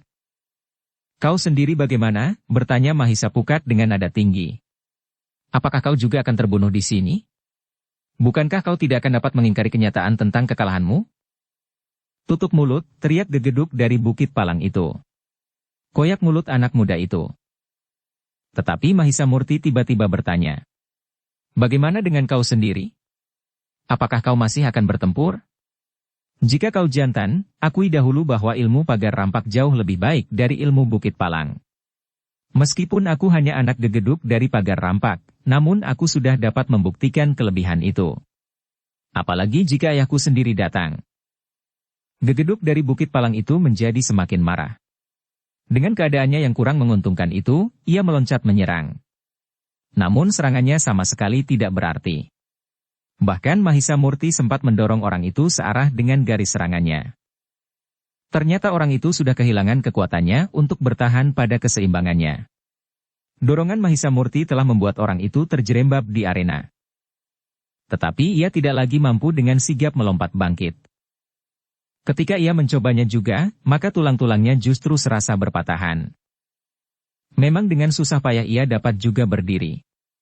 Tetapi orang itu sama sekali sudah tidak mampu lagi untuk berbuat sesuatu. Namun ternyata orang itu masih mampu berteriak. Hancurkan seisi padukuhan ini. 9 orang kawan-kawannya memang serentak bergerak. Tetapi bersamaan dengan itu, Ki Bekel dan para bebahu pun telah siap pula menghadapi mereka. Mereka justru telah mencabut senjata-senjata mereka. Ki Bekel dan para bebahu tidak yakin bahwa lawan-lawan mereka akan bertempur seperti Gegeduk Bukit Palang. Tetapi Gegeduk Bukit Palang itu justru mempunyai perhitungan lain. Jika ia mempergunakan senjatanya, maka ia akan menjadi lebih cepat mati, karena lawannya tentu akan mempergunakan senjatanya pula. Gegeduk Bukit Palang yang tidak menyadari apa yang terjadi atas dirinya itu berharap bahwa beberapa saat kemudian, tenaganya akan dapat tumbuh kembali. Setidak-tidaknya cukup untuk menghadapi orang-orang padukuhan itu jika Mahisa Murti sudah terhisap oleh pertempuran melawan kawan-kawannya. Sebenarnya lah, sejenak kemudian maka pertempuran telah terjadi dengan sengitnya. 9 orang itu harus bertempur melawan orang-orang padukuhan yang jumlahnya jauh lebih banyak. Tetapi orang-orang padukuhan itu pada umumnya tidak memiliki dasar pengetahuan tentang olah kanuragan. Karena itu, meskipun 9 orang itu harus melawan orang yang jumlahnya jauh lebih banyak, namun 9 orang itu telah sempat dalam waktu pendek melukai beberapa orang. Namun orang ketujuh yang dianggap paling garang itu, justru merasa aneh dengan dirinya sendiri. Ia merasa bahwa ia tidak berada pada puncak kemampuannya meskipun ayunan pedangnya masih menyebarkan udara maut. Beberapa orang yang lain pun merasa aneh dengan diri mereka sendiri. Seandainya mereka berada dalam puncak kemampuan mereka, maka dalam waktu yang pendek, orang-orang padukuhan itu akan segera dapat mereka selesaikan. Tetapi masih harus mereka perhitungkan pula anak muda yang telah mengalahkan Gegeduk dari Bukit Palang, sehingga seorang di antara 9 orang itu dengan garangnya telah menyerang Mahisa Murti yang masih berdiri termangu-mangu. Mahisa Murti meloncat mundur. Namun dengan nada rendah ia berkata, jika Gegeduk itu tidak kalian selamatkan, maka ia akan dibantai oleh orang-orang padukuhan. Ia sudah tidak bertenaga sama sekali. Orang yang menyerang Mahisa Murti itu memang berpikir sejenak. Agaknya ia sependapat dengan Mahisa Murti, sehingga ia telah berusaha membawa Gegeduk yang sudah tidak bertenaga itu menepi. Sebuah isyarat telah dilontarkannya, sehingga seorang kawannya telah datang membantunya. 2 orang telah berusaha melindungi Gegeduk itu. Beberapa orang bebahu dan penghuni padepokan itu memang berniat untuk menyerang Gegeduk yang sudah tidak berdaya itu. Namun 2 orang pengikutnya ternyata sulit untuk ditembus oleh orang-orang padukuhan. Namun kedua orang pengikut Gegeduk dari Bukit Palang itu tidak dapat dengan leluasa bertempur dan memburu lawan-lawannya karena mereka harus tetap berada di dekat Gegeduk yang sudah tidak berdaya sama sekali itu. Meskipun demikian, kedua orang itu ternyata masih juga berhasil melukai beberapa orang lawan-lawan mereka, meskipun sekedar goresan-goresan di tubuhnya. Sementara itu 7 orang yang lain telah mengamuk seperti serigala yang terluka. Senjata mereka terayun-ayun mendebarkan jantung. Meskipun terasa urat-urat darah mereka seakan-akan telah menghambat gerakan-gerakan mereka. Beberapa orang memang menjadi gentar melihat sikap orang-orang itu. Tetapi beberapa orang yang lain masih bertempur dengan sengitnya. Kedua orang adik bebahu yang merasa terancam itu pun telah turun pula dalam pertempuran itu bersama dengan kakaknya. Ternyata adiknya yang bungsu itu memang memiliki kemampuan untuk menghadapi pengikut-pengikut Gegeduk dari Bukit Palang itu. Namun dalam kekalutan itu, Mahisa Murti dan Mahisa Pukat tidak tinggal diam. Mereka pun telah berusaha untuk mengekang kekerasan orang-orang yang bagaikan telah mengamuk itu. Bahkan seorang di antara 9 orang itu telah meloncat naik ke pendapa langsung menyerang nenek tua yang berdiri ketakutan. Tetapi Mahisa Semu ada di dekatnya. Karena itu, maka Mahisa Semu yang melihat kemungkinan serangan itu, justru telah menyongsongnya. Sejenak kemudian, telah terjadi pertempuran yang sengit di pendapa yang cukup luas itu. Wantilan yang menjaga pusaka-pusaka tidak berani beranjak dari tempatnya meskipun ia melihat perempuan tua itu sendiri. Tetapi agaknya Mahisa Amping pun merasa bertanggung jawab. Anak itu telah berdiri tegak di hadapan nenek tua itu sambil menggenggam luupnya. Tetapi 6 orang yang bertempur di halaman serta 2 orang yang melindungi Gegeduk yang lemah itu tidak cukup kuat untuk menghadapi jumlah yang tidak terhitung. Apalagi beberapa orang di antara mereka yang telah membentur senjata Mahisa Murti dan Mahisa Pukat, merasakan perubahan di dalam diri mereka. Sementara itu, maka Mahisa Murti dan Mahisa Pukat memang berloncatan menghadapi orang-orang itu berganti-ganti. Setelah bertempur beberapa lama dengan seorang di antara mereka, serta membenturkan senjatanya beberapa kali, maka Mahisa Murti dan Mahisa Pukat itu telah berganti lawan. Benturan-benturan itulah yang sangat mempengaruhi pertempuran itu dalam keseluruhannya. Orang-orang itu menjadi semakin lemah dan anggota tubuhnya rasa-rasanya menjadi semakin berat, sehingga mereka tidak mampu lagi bergerak cepat. Dengan demikian, maka orang-orang itu tidak lagi menakutkan bagi para penghuni padukuhan itu. Para bebahu pun menjadi semakin berani serta merekalah yang kemudian justru mulai mendesak. Mahisa Murti dan Mahisa Pukat melihat perubahan itu. Bahkan Mahisa Pukat sempat juga ikut bertempur melawan 2 orang yang melindungi Gegeduk dari Bukit Palang. Sehingga dengan demikian maka kedua orang itu pun tidak lagi dapat bertempur dengan garang. Sementara itu, Mahisa Semu yang bertempur di pendapa, memang tidak memerlukan bantuan siapapun. Karena Mahisa Semu sendiri telah memiliki kemampuan ilmu pedang yang memadai. Apalagi lawannya adalah seorang di antara mereka yang sebelumnya telah disusut kemampuannya oleh Mahisa Pukat. Wantilan masih saja berdiri di tempatnya. Ternyata tidak ada orang yang berani mengganggu pusaka-pusaka itu. Demikian pula tidak ada di antara 9 orang itu yang berusaha sekali lagi menyerang nenek tua yang hanya dijaga oleh anak-anak yang menggenggam luuk di tangannya. Namun yang kemudian menjadi cemas adalah Mahisa Murti. Jika orang-orang padukuhan itu kehilangan kekang diri, maka mereka akan dapat melakukan tindakan yang berlebihan atas ke-10 orang itu.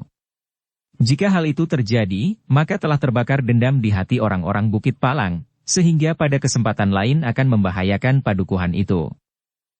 Namun dalam pada itu, pertempuran nampaknya masih saja berlangsung. Bagaimanapun juga, orang-orang dari Bukit Palang itu masih berusaha untuk bertahan. Meskipun tubuh mereka menjadi semakin lemah, namun kemampuan mereka bermain pedang masih juga sempat membuat orang-orang padukuhan itu berloncatan surut. Tetapi dalam satu kesempatan, Mahisa Murti telah meloncat ke tengah-tengah arena sambil berteriak. Cukup. Kita tidak boleh membuang waktu terlalu banyak untuk satu persoalan yang tidak ada ujung pangkalnya. Teriakan Mahisa Murti cukup menggetarkan jantung 9 orang dari Bukit Palang itu. Mereka memang bergeser surut serta mengambil jarak dari lawan-lawan mereka. Demikian pula orang yang telah bertempur melawan Mahisa Semu serta kedua orang yang melindungi Gegeduk yang telah kehilangan tenaga itu. Satu kesempatan terakhir bagi kalian, orang-orang yang datang bersama Gegeduk dari Bukit Palang. Tinggalkan tempat ini, sebelum kami, orang-orang padukuhan ini kehilangan kesabaran. Orang-orang dari Bukit Palang itu termangu-mangu. Namun ternyata Gegeduk yang sudah tidak berdaya itu pun berteriak pula meskipun suaranya sudah tidak begitu lantang. Bunuh semua orang. Ambil pusaka-pusaka itu. Mereka telah menghinakan kita. Jangan kehilangan akal, sahut Mahisa Murti. Kau sendiri sudah tidak mampu berbuat sesuatu. Orang-orangmu pun menjadi semakin lemah. Betapapun tinggi tingkat ilmunya, namun mereka tidak akan dapat melawan orang sepadukuhan. Sebagai seorang yang berilmu tinggi, maka kau tentu dapat melihat satu kenyataan, bahwa orang-orangmu telah terdesak dan jika kau tidak mengambil satu kebijaksanaan, maka orang-orangmu yang hanya 9 orang itu akan musnah. Tentu termasuk kau sendiri akan hancur bersama mereka. Orang itu termangu-mangu sejenak. Sementara Mahisa Murti berkata, dengar gegeduk dari Bukit Palang. Kami tahu bahwa kalian tentu merasa tersinggung atas tawaran kami. Harga diri kalian akan menghambat kebijaksanaan yang akan kalian ambil. Tetapi dengarlah dengan baik. Kami telah berusaha untuk menahan diri, sehingga kami akan membiarkan kalian pergi. Kalian tentu akan dapat menghargai sikap kami, karena jika tidak demikian, maka sebentar lagi kalian akan mati di sini. Gegeduk itu masih juga berkata, jika kalian memang merasa tidak dapat lagi melawan kami, semuanya harus berlutut, mohon ampun dan menyerahkan pusaka-pusaka itu. Tetapi Mahisa Murti menjawab, kau jangan berpura-pura lagi. Kita semua tahu, apa yang sebenarnya telah terjadi di halaman dan di pendapa rumah ini. Sebaiknya kau tidak usah membuang-buang waktu. Perintahkan orang-orangmu pergi, atau mereka akan mati di sini dengan cara yang pahit. Gegeduk itu berpikir sejenak. Namun ternyata justru seorang bebahu berteriak. Apa yang sebenarnya akan kau lakukan? Biarlah mereka meninggalkan tempat ini, jawab Mahisa Murti. Tidak, teriak bebahu itu. Kita bunuh mereka di sini. Mereka telah menghinakan kami pula. Mereka datang hanya dengan 10 orang. Tetapi mereka merasa bahwa mereka akan dapat mengalahkan kami. Aku ada di pihakmu, jawab Mahisa Murti. Tetapi aku tidak merasa terhina jika mereka bersedia meninggalkan tempat ini. Jangan biarkan mereka pergi, teriak yang lain. Apa maksudmu sebenarnya? Bertanya Ki Bekel. Mahisa Murti menarik nafas dalam-dalam. Namun Mahisa Pukat yang tanggap akan maksud Mahisa Murti telah mendekatinya sambil berteriak. Ki Bekel. Kita harus menghindarkan perasaan dendam yang berlebihan dari orang-orang Bukit Palang. Jika kita membunuh 10 orang di sini, maka sisa-sisa mereka akan berusaha untuk melakukan lebih banyak lagi. Jika mereka tidak berani dengan terang-terangan menyerang padukuhan ini, maka mereka akan dapat mempergunakan cara lain. Membunuh seorang demi seorang. Merusak sawah dan pategalan, serta perbuatan-perbuatan lain yang dapat merusak ketenangan hidup di padukuhan ini. Ki Bekel menarik nafas dalam-dalam. Namun ia dapat mengerti jalan pikiran anak-anak muda itu. Karena itu, maka Ki Bekel pun berkata lantang. Baiklah. Cepat, tinggalkan tempat ini sebelum aku berubah sikap. Kalian dengar pernyataan Ki Bekel? Bertanya Mahisa Murti. 10 orang itu termangu-mangu. Namun mereka semuanya memang tidak dapat mengingkari kenyataan, betapapun mereka akan berjuang, tetapi mereka akan benar-benar dapat dibantai oleh orang-orang padukuhan itu. Sebagian besar dari mereka merasa bahwa tenaga mereka menjadi semakin lemah. Mereka merasa ada yang tidak wajar pada diri mereka. Sementara itu, mereka harus mengakui bahwa anak-anak muda itu memang berilmu tinggi. Untuk beberapa saat gegeduk itu merenung. Ia berdiri di antara kenyataan yang dihadapinya dengan harga diri seorang gegeduk. Namun bagaimanapun juga, seseorang akan membuat perhitungan ulang jika nyawanya terancam. Apapun yang akan dilakukan, jika itu akan dapat mengakhiri hidupnya, maka selama ini masih mampu berpikir wajar, ia tentu akan memilih jalan lain. Karena itu, maka gegeduk itu telah mempertimbangkan berbagai kemungkinan yang akan dapat terjadi atas dirinya dan orang-orangnya. Sementara itu Mahisa Murti pun berkata, cepat. Persoalan akan dapat berkembang menjadi lebih buruk. Karena itu, maka tinggalkan tempat ini selagi kalian masih sempat. Akhirnya gegeduk itu memang memilih untuk meninggalkan tempat itu meskipun ia harus mengorbankan harga dirinya. Ia memilih untuk tetap hidup daripada dibantai oleh orang-orang padukuhan. Meskipun demikian ia masih juga berkata, baiklah. Kali ini aku memaafkan kalian. Pakai kata-kata yang lain, berkata Mahisa Pukat. Jangan biarkan mereka pergi, teriak seseorang. Kita hukum mereka di sini, sahut yang lain. Namun Ki Bekel berkata, kita adalah orang-orang yang menjunjung nilai-nilai kemanusiaan. Biarkan mereka pergi, merenungi tingkah, lakunya dan membandingkannya dengan keputusan yang kita ambil sekarang. Tetapi jika pada kesempatan lain mereka datang kembali, maka sikap kita akan berbeda. Orang-orang padukuhan itu termangu-mangu. Sementara Mahisa Murti berkata, jika kesempatan yang diberikan oleh Ki Bekel lewat, maka persoalannya akan lain. Gegeduk itu mengeram. Namun ia pun kemudian minta orang-orangnya meninggalkan tempat itu. 2 orang di antara para pengikutnya telah membantu berjalan meninggalkan halaman rumah itu. Beberapa orang di antara pengikutnya masih sempat mengumpat kasar. Sementara beberapa orang bebahu atas perintah Ki Bekel telah mencegah orang-orang padukuhan yang masih saja tidak puas dengan keputusan Ki Bekel dan anak-anak muda yang mengaku pengembara itu. Namun ketika orang-orang itu menjadi semakin jauh, maka Ki Bekel pun telah berbicara terus terang dengan orang-orang padukuhan, bahwa ia berusaha untuk tidak menanamkan dendam di hati orang-orang Bukit Palang. Jika anak-anak muda itu telah meneruskan perjalanan, kemudian orang-orang Bukit Palang itu datang untuk melepaskan dendamnya, apa yang akan dapat kita lakukan? Jika yang datang lebih dari 10 orang, tetapi 20 atau 25, atau seorang demi seorang dengan diam-diam menerkam para penghuni padukuhan ini yang sedang pergi ke sawah, atau mengambil perempuan yang pergi ke pasar. Para penghuni padepokan itu termangu-mangu. Sementara itu Mahisa Murti berkata, karena itu, selama ini kalian harus menyadari kedudukan kalian. Padukuhan ini harus memiliki kekuatan yang siap menghadapi kesulitan-kesulitan seperti ini. Sebelum padukuhan ini bersiap, sebaiknya kalian menjauhi kemungkinan buruk yang dapat terjadi. Karena itu, maka sebaiknya mulai besok, kalian menghimpun tenaga. Berlatih menurut tataran kemampuan kalian. Di sini ada Ki Bekel dan para bebahu yang memiliki dasar-dasar kemampuan olah kanuragan. Baru setelah padukuhan ini siap, maka kalian akan dapat bertindak dengan tegas terhadap sekelompok pelaku kejahatan seperti orang-orang Bukit Palang. Mungkin kalian sekarang dapat bertindak atas 2 atau 3 orang pencuri. Tetapi masih sulit untuk menghadapi kekuatan perguruan Bukit Palang itu. Orang-orang padukuhan itu mengangguk-angguk. Sementara Ki Bekel berkata, nah, kalian dengar.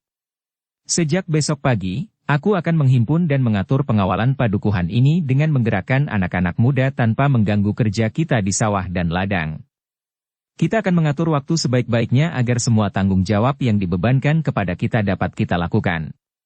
Kesejahteraan hidup keluarga padukuhan ini, sekaligus pengamanannya sehingga padukuhan ini akan dapat menjadi padukuhan yang berkecukupan namun juga merupakan padukuhan yang tenang dan tenteram meskipun bukan berarti mati tanpa derap. Orang-orang padukuhan itu mengangguk-angguk. Sementara itu, Mahisa Murti telah mengungkapkan pula ilmu sirep yang ditebarkan oleh orang-orang Bukit Palang itu. Ternyata anak-anak muda yang berada di pendapa sama sekali tidak tahu apa yang telah terjadi, berkata Mahisa Murti. Anak-anak muda yang bertugas semalam memang termangu-mangu. Tetapi mereka menyadari bahwa semuanya di antara mereka telah tertidur lelap. Namun dalam pada itu, maka Ki Bekel telah mempersilahkan orang-orang yang akan ikut dalam penawaran atas pusaka-pusaka yang akan dijual atas dasar penawaran tertinggi itu untuk naik ke pendapa. Acara itu akan segera diteruskan. Pusaka-pusaka yang tidak saja bernilai karena dianggap memiliki nilai tertentu, juga karena bahannya adalah logam-logam mulia serta beberapa buah permata. Marilah. Ternyata hari telah menjadi semakin siang. Kita terhambat sejenak karena kehadiran orang-orang yang sama sekali tidak kita kehendaki itu, berkata Ki Bekel. Lalu katanya pula, tetapi kita masih mempunyai cukup waktu. Untuk beberapa saat orang-orang yang berada di halaman rumah itu masih termangu-mangu. Mereka sedang berusaha untuk mencoba menyesuaikan diri dengan keadaan yang mereka hadapi. Masih ada di antara mereka yang tidak menerima kenyataan yang dihadapinya, bahwa Ki Bekel telah membiarkan orang-orang itu pergi. Tetapi 1-2 orang telah mulai naik ke pendapa, sehingga ketika Ki Bekel sekali lagi mempersilahkan, maka orang-orang yang berkepentingan pun telah naik pula. Lupakan orang-orang itu, berkata Ki Bekel. Yang penting kita bersiap-siap menghadapi kemungkinan buruk jika hal itu akan terjadi lagi. Tetapi kita tidak memancing dendam yang akan dapat lebih memburuk keadaan.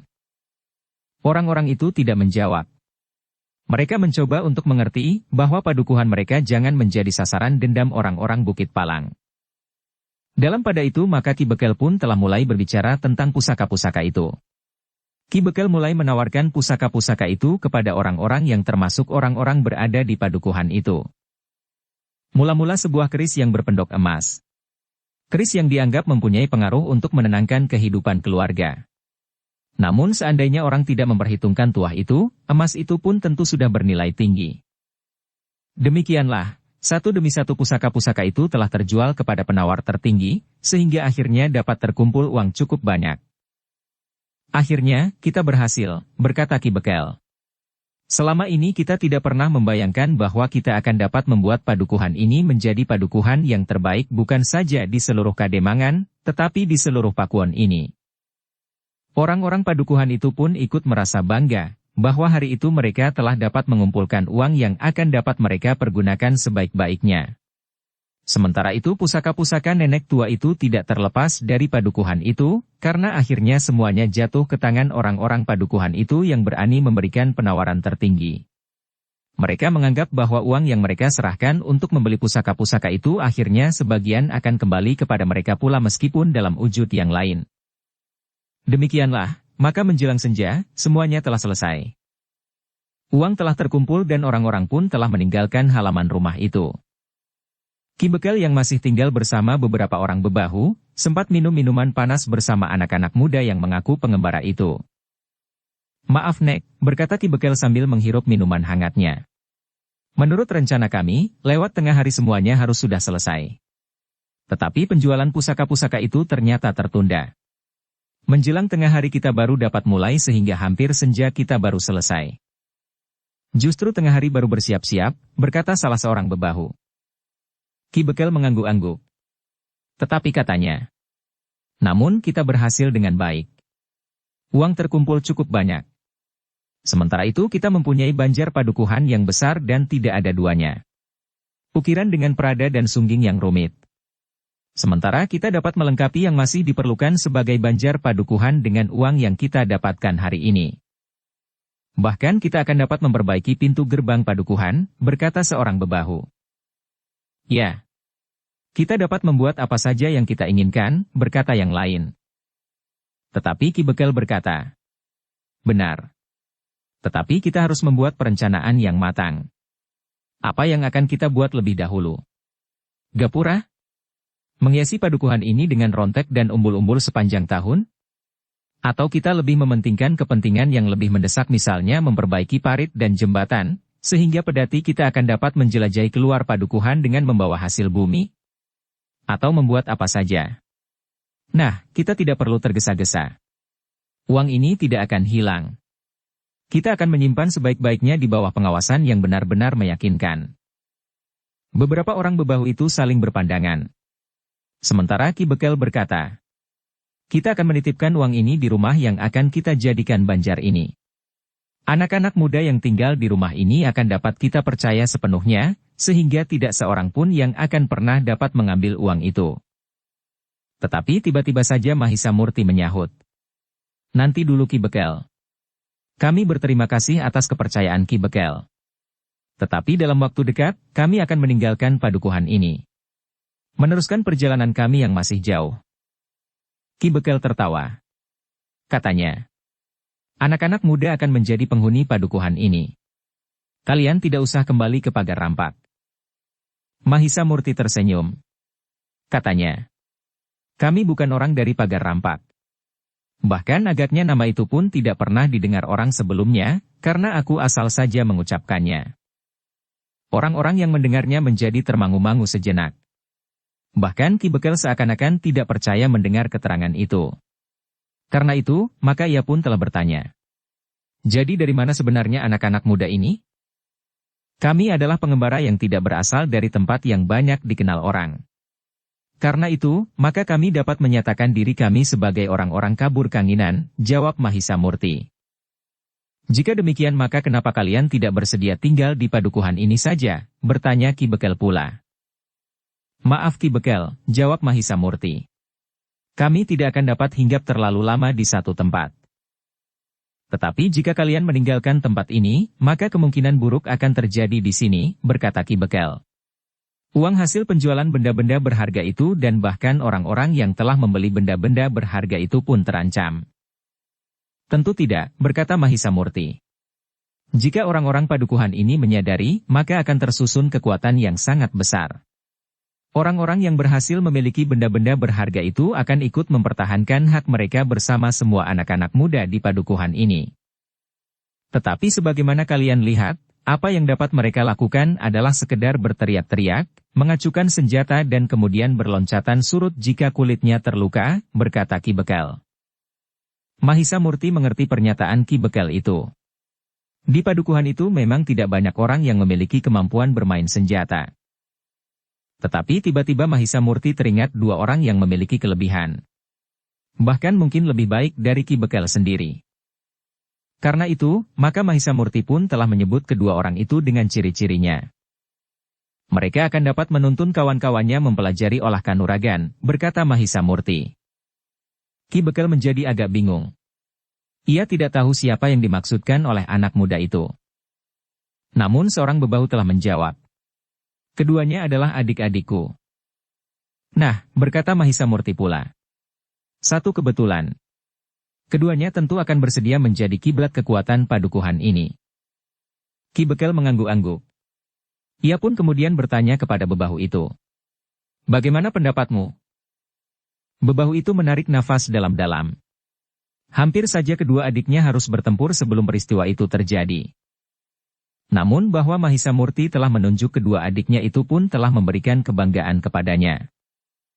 Ternyata kemudian bagaimanapun juga Ki Bekel mencoba untuk menahan, namun Mahisa Murti terpaksa berkeberatan. Tetapi Mahisa Murti itu pun kemudian berkata, aku mohon kedua orang yang aku sebut, bersedia besok pagi-pagi datang kemari. Aku ingin berkenalan. Sementara itu, aku dapat memberikan beberapa pesan kepada mereka sebelum kami meninggalkan tempat ini. Ki Bekel pun telah meneruskan hal itu kepada bebahu itu. Katanya, usahakan agar kedua adikmu itu tahu apa yang harus mereka lakukan. Besok mereka akan datang, berkata bebahu itu. Demikianlah, maka malam itu, uang hasil penjualan benda-benda berharga itu telah dititipkan di rumah itu. Ki Bekel minta agar Mahisa Murti dapat memberikan petunjuk bagaimana mereka akan menyimpan uang itu. Besok, sebelum kami pergi, maka aku akan memberikan pesan-pesan itu, berkata Mahisa Murti. Sejenak kemudian, maka Ki Bekel dan para bebahu pun telah minta diri. Rumah tua yang besar itu telah menjadi sepi kembali. Nenek tua itu pun kemudian telah mengulangi pula permintaannya agar anak-anak muda yang mengaku pengembara itu bersedia untuk tinggal di rumahnya. Namun Mahisa Murti pun berkata, sayang sekali Nek. Kami harus meneruskan perjalanan. Tetapi sepeninggal kami ada dua orang anak muda yang akan menggantikan kami. Keduanya adalah justru adik salah seorang bebahu dari padukuhan ini. Mudah-mudahan keduanya akan bersedia memikul tanggung jawab atas ketenangan dan ketentraman di padukuhan ini bersama Ki Bekel dan para bebahu yang lain termasuk saudara mereka sendiri. Nenek tua itu mengangguk-angguk. Tetapi katanya kemudian, aku yakin bahwa sulit untuk menemukan orang sebagaimana anak-anak muda ini. Ilmunya, kemampuannya dan terutama adalah sikapnya yang jujur dan tidak mempunyai pamrih sama sekali. Ah, tentu ada Nek. Ki Bekel juga seorang yang sangat baik. Ia pun jujur dan tanpa pamrih. Nampaknya ia menjadi sangat bergembira ketika timbul harapan bagi padukuhannya untuk menjadi padukuhan yang semakin baik. Nenek tua itu pun mengangguk-angguk. Ia pun kemudian berdesis. Ya, Ki Bekel adalah orang yang sangat baik. Meskipun demikian wajah orang tua itu nampak muram. Bagaimanapun juga anak-anak muda itu telah memberikan kesan tersendiri pada bagian akhir dari perjalanan hidup orang tua itu. Satu kenangan yang justru terasa sangat pahit atas keluarganya yang tidak tersisa. Nenek tua itu tiba-tiba telah merindukan kehadiran seorang atau dua orang anak di dalam kehidupannya. Namun ia tidak dapat menentang kenyataan bahwa ia memang tidak mempunyai anak lagi. Demikianlah, ketika malam menjadi semakin malam, maka nenek itu pun telah masuk ke dalam biliknya. Mahisa Murti dan saudara-saudaranya pun telah berbaring pula di ruang tengah, di sebuah amben yang besar.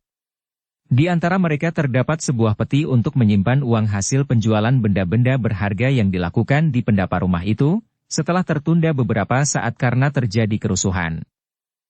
Sementara itu, Ki Bekel telah memerintahkan anak-anak muda untuk berada di pendapa rumah itu. Meskipun demikian, Mahisa Murti dan Mahisa Pukat telah membagi waktu untuk berjaga-jaga. Apalagi di rumah itu tersimpan uang cukup banyak. Namun sampai saatnya matahari membayang, tidak ada sesuatu yang terjadi. Ketika Mahisa Pukat keluar pintu peringgitan, maka anak-anak muda yang berada di pendapa telah bersiap-siap untuk pulang. 3 orang di antara mereka yang tertidur telah dibangunkannya pula.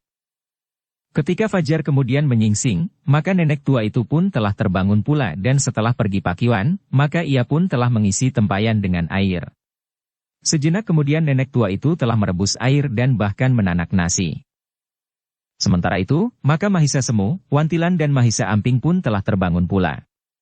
Ketika matahari kemudian terbit, maka mereka telah selesai berbenah diri. Nenek tua itu pun telah selesai pula menyiapkan makan pagi dan minuman hangat. Karena itu, maka ketika matahari mulai memanjat naik, anak-anak muda yang mengaku pengembara itu pun telah dipersilahkan untuk makan pagi dan minum minuman hangat. Tetapi bukan berarti bahwa kalian akan berangkat pagi-pagi, berkata nenek tua itu. Tidak Nek, jawab Mahisa Murti. Kami masih menunggu kedua orang adik bebahu yang menurut penglihatan kami memiliki kemampuan yang memadai. Syukurlah. Jika demikian maka kalian tentu akan berangkat esok pagi, berkata nenek tua itu. Belum tentu Nek, jawab Mahisa Murti. Jika kedua orang itu datang pagi-pagi, maka kami masih mempunyai kesempatan untuk berangkat hari ini. Tidak. Kalian tidak akan berangkat hari ini, jawab nenek itu. Mahisa Murti dan Mahisa Pukat hanya saling berpandangan sejenak. Namun agaknya mereka memang tidak akan berangkat pada hari itu. Seperti yang dijanjikan oleh bebahu itu, maka kedua orang adiknya benar-benar telah datang. Bukan hanya mereka berdua, tetapi bebahu itu pun telah mengantarkan kedua adiknya untuk menemui anak-anak muda yang mengaku pengembara itu. Kami telah datang memenuhi permintaan kalian, berkata bebahu itu. Ya, jawab Mahisa Murti. Aku mengucapkan terima kasih. Selanjutnya terserah kepada anak-anak muda. Aku hanya akan menjadi saksi, apa yang akan kalian pesankan kepada kedua adikku. Mahisa Murti mengangguk-angguk. Katanya.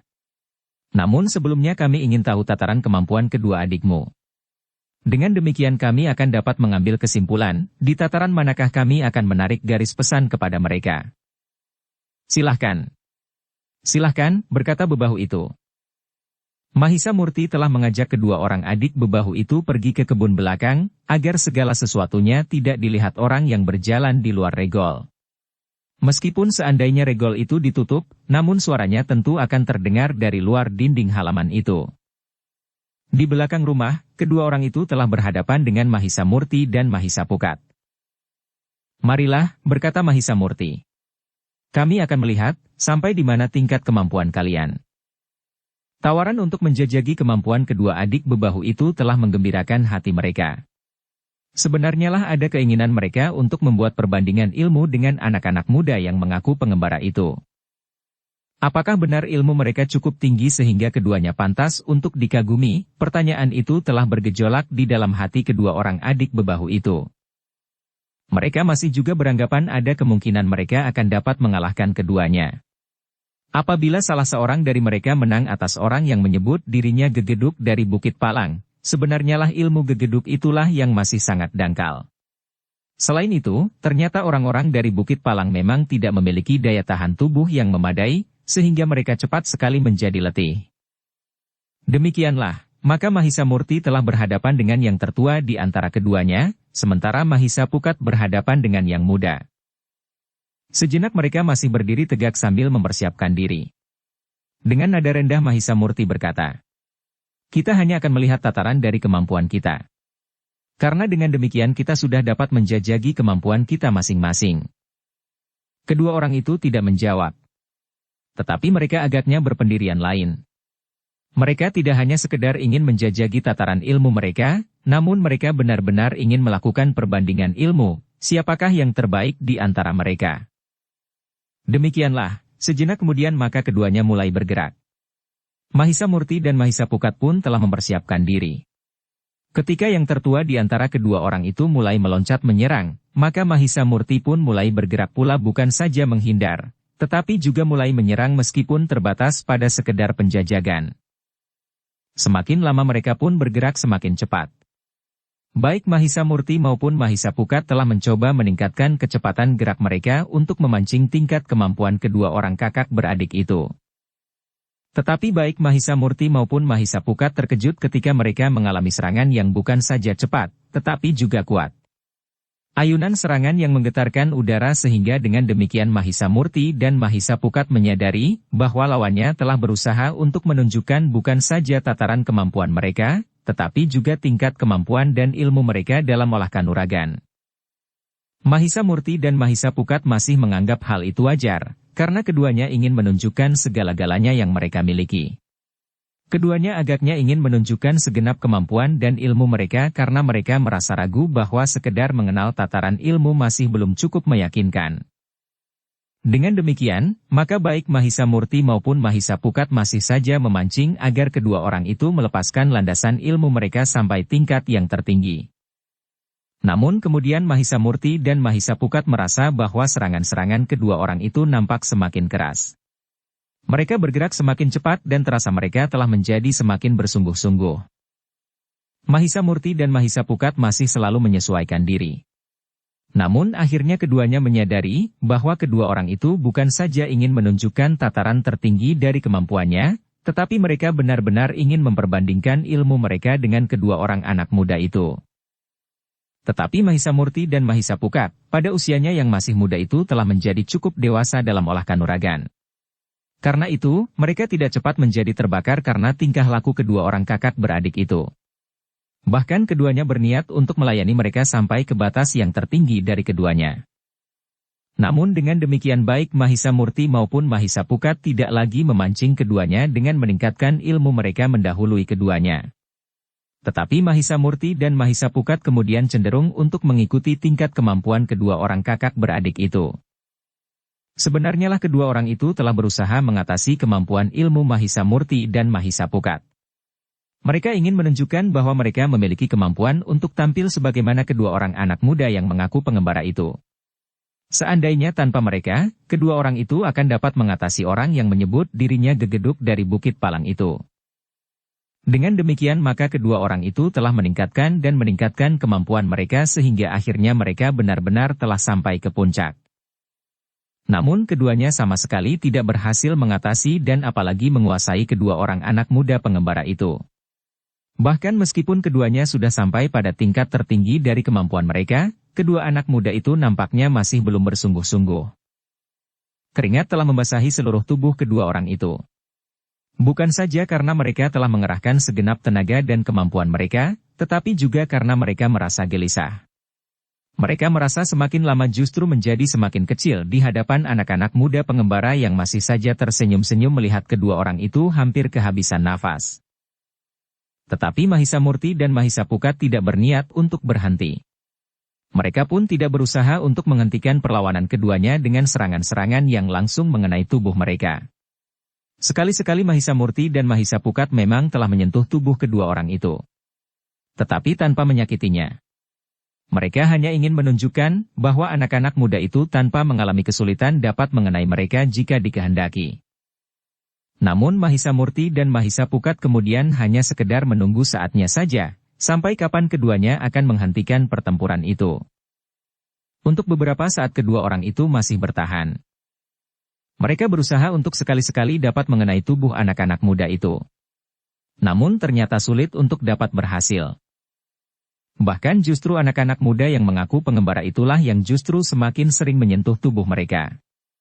Mahisa Pukat yang agak terlalu keras mendorong lawannya, telah membuatnya hampir saja jatuh terjerembab. Meskipun sentuhan tangan Mahisa Pukat itu tidak membuatnya kesakitan, tetapi terasa kekuatan yang sangat besar yang sulit baginya untuk menahannya. Kedua orang adik bebahu itu semakin lama semakin menyadari bahwa mereka memang tidak akan dapat mengimbangi kemampuan kedua orang pengembara itu. Semakin lama tenaga mereka menjadi semakin susut. Sementara itu kedua anak muda itu masih saja seakan-akan sedang bermain-main. Mahisa Murti dan Mahisa Pukat pun menyadari bahwa kedua orang lawannya telah menjadi semakin lemah. Beberapa saat kemudian mereka berdua akan menjadi sangat letih dan akan menghentikan perlawanan mereka. Baik Mahisa Murti maupun Mahisa Pukat sama sekali tidak mengeterapkan ilmunya untuk menyusup tenaga lawan. Keduanya bertempur dengan kemampuan wajar mereka. Namun mereka memang bergerak semakin lama semakin cepat, sehingga kedua orang adik bebahu itu pun telah meningkatkan kecepatan geraknya pula. Namun dengan demikian maka keduanya pun semakin cepat menjadi letih dan akhirnya keduanya tidak lagi mampu melawan lagi. Nafas mereka menjadi tersengal-sengal dan tulang-tulang mereka bagaikan telah kehilangan tenaga. Lawan Mahisa Murti lah yang lebih dahulu kehabisan tenaga dan menghentikan perlawanannya. Baru kemudian adiknya pun telah menjadi semakin terengah-engah. Mahisa Murti dan Mahisa Pukat tersenyum melihat kedua orang itu kelelahan. Dengan nada rendah Mahisa Murti berkata, "Nah, sudah letih." Orang itu menarik nafas dalam-dalam. Ia berusaha untuk mengatur pernafasannya. Sambil berpaling kepada adiknya ia berkata, "Nafasku hampir putus. Aku tidak mengira bahwa ilmuku tidak ada sehitam kukumu. Aku kira bahwa aku akan mampu setidak-tidaknya mendekati kemampuanmu. Namun ternyata bahwa aku belum apa-apa di hadapmu. Ah, jangan terlalu memuji. Kita memang hanya ingin menjajaki tingkat kemampuan kita. Dengan demikian maka kita akan dapat merencanakan apa yang sebaiknya harus kalian lakukan sepeninggal kami," berkata Mahisa Murti. Kedua orang itu mengangguk-angguk. Namun yang muda di antara mereka bertanya, "Ada sesuatu yang tidak aku mengerti. Apakah orang-orang dari Bukit Palang itu tidak lebih dari kami berdua, sehingga mereka pun telah kehilangan kemampuan dan kekuatan untuk melawan? Mereka nampaknya juga kehabisan tenaga sehingga gegeduk dari Bukit Palang itu seakan-akan untuk melangkah pun tidak lagi dapat dilakukannya." "Tidak." Mahisa Murti menggeleng. "Orang itu memiliki ilmu yang tinggi, yang tidak akan mudah dapat kalian lawan meskipun dengan sekelompok orang sekalipun."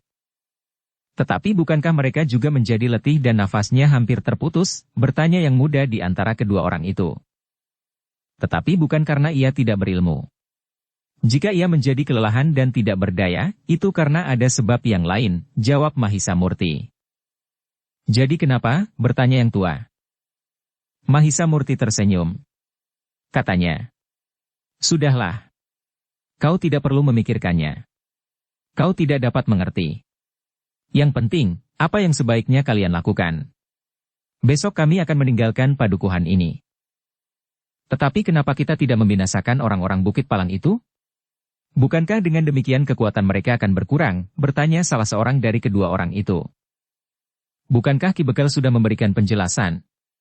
Kita tidak membakar dendam di hati orang-orang Bukit Palang. Jika mereka mendendam, maka akibatnya akan parah," berkata Mahisa Murti. "Tetapi kekuatan mereka telah jauh berkurang," berkata yang muda dari antara kedua orang itu.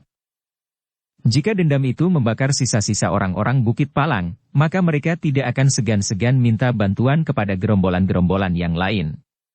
Mereka akan datang dalam jumlah yang besar sehingga tidak terlawan oleh orang-orang padukuhan ini. Tetapi yang kita lakukan adalah lain. Bagaimanapun juga tentu masih ada sisa-sisa perasaan di dalam dada orang-orang Bukit Palang itu. Mereka sadari, jika kita ingin membunuh mereka, maka 10 orang itu tentu akan mati. Tetapi kita tidak melakukannya," berkata Mahisa Murti. "Apakah dengan demikian persoalan dengan Bukit Palang telah dapat dianggap selesai?" bertanya orang itu. "Tentu tidak," jawab Mahisa Murti. "Itulah yang akan kita bicarakan kemudian." Kedua orang itu mengangguk-angguk. Sementara itu Mahisa Murti berkata, "Marilah. Kita duduk di pendapa. Kita akan dapat berbicara dengan tenang." Demikianlah, Mahisa Murti dan saudara-saudaranya, termasuk Mahisa Amping serta bebahu dan kedua adiknya telah berada di pendapa. Namun nenek tua itu pun kemudian telah memanggil Mahisa Amping untuk membantunya di dapur.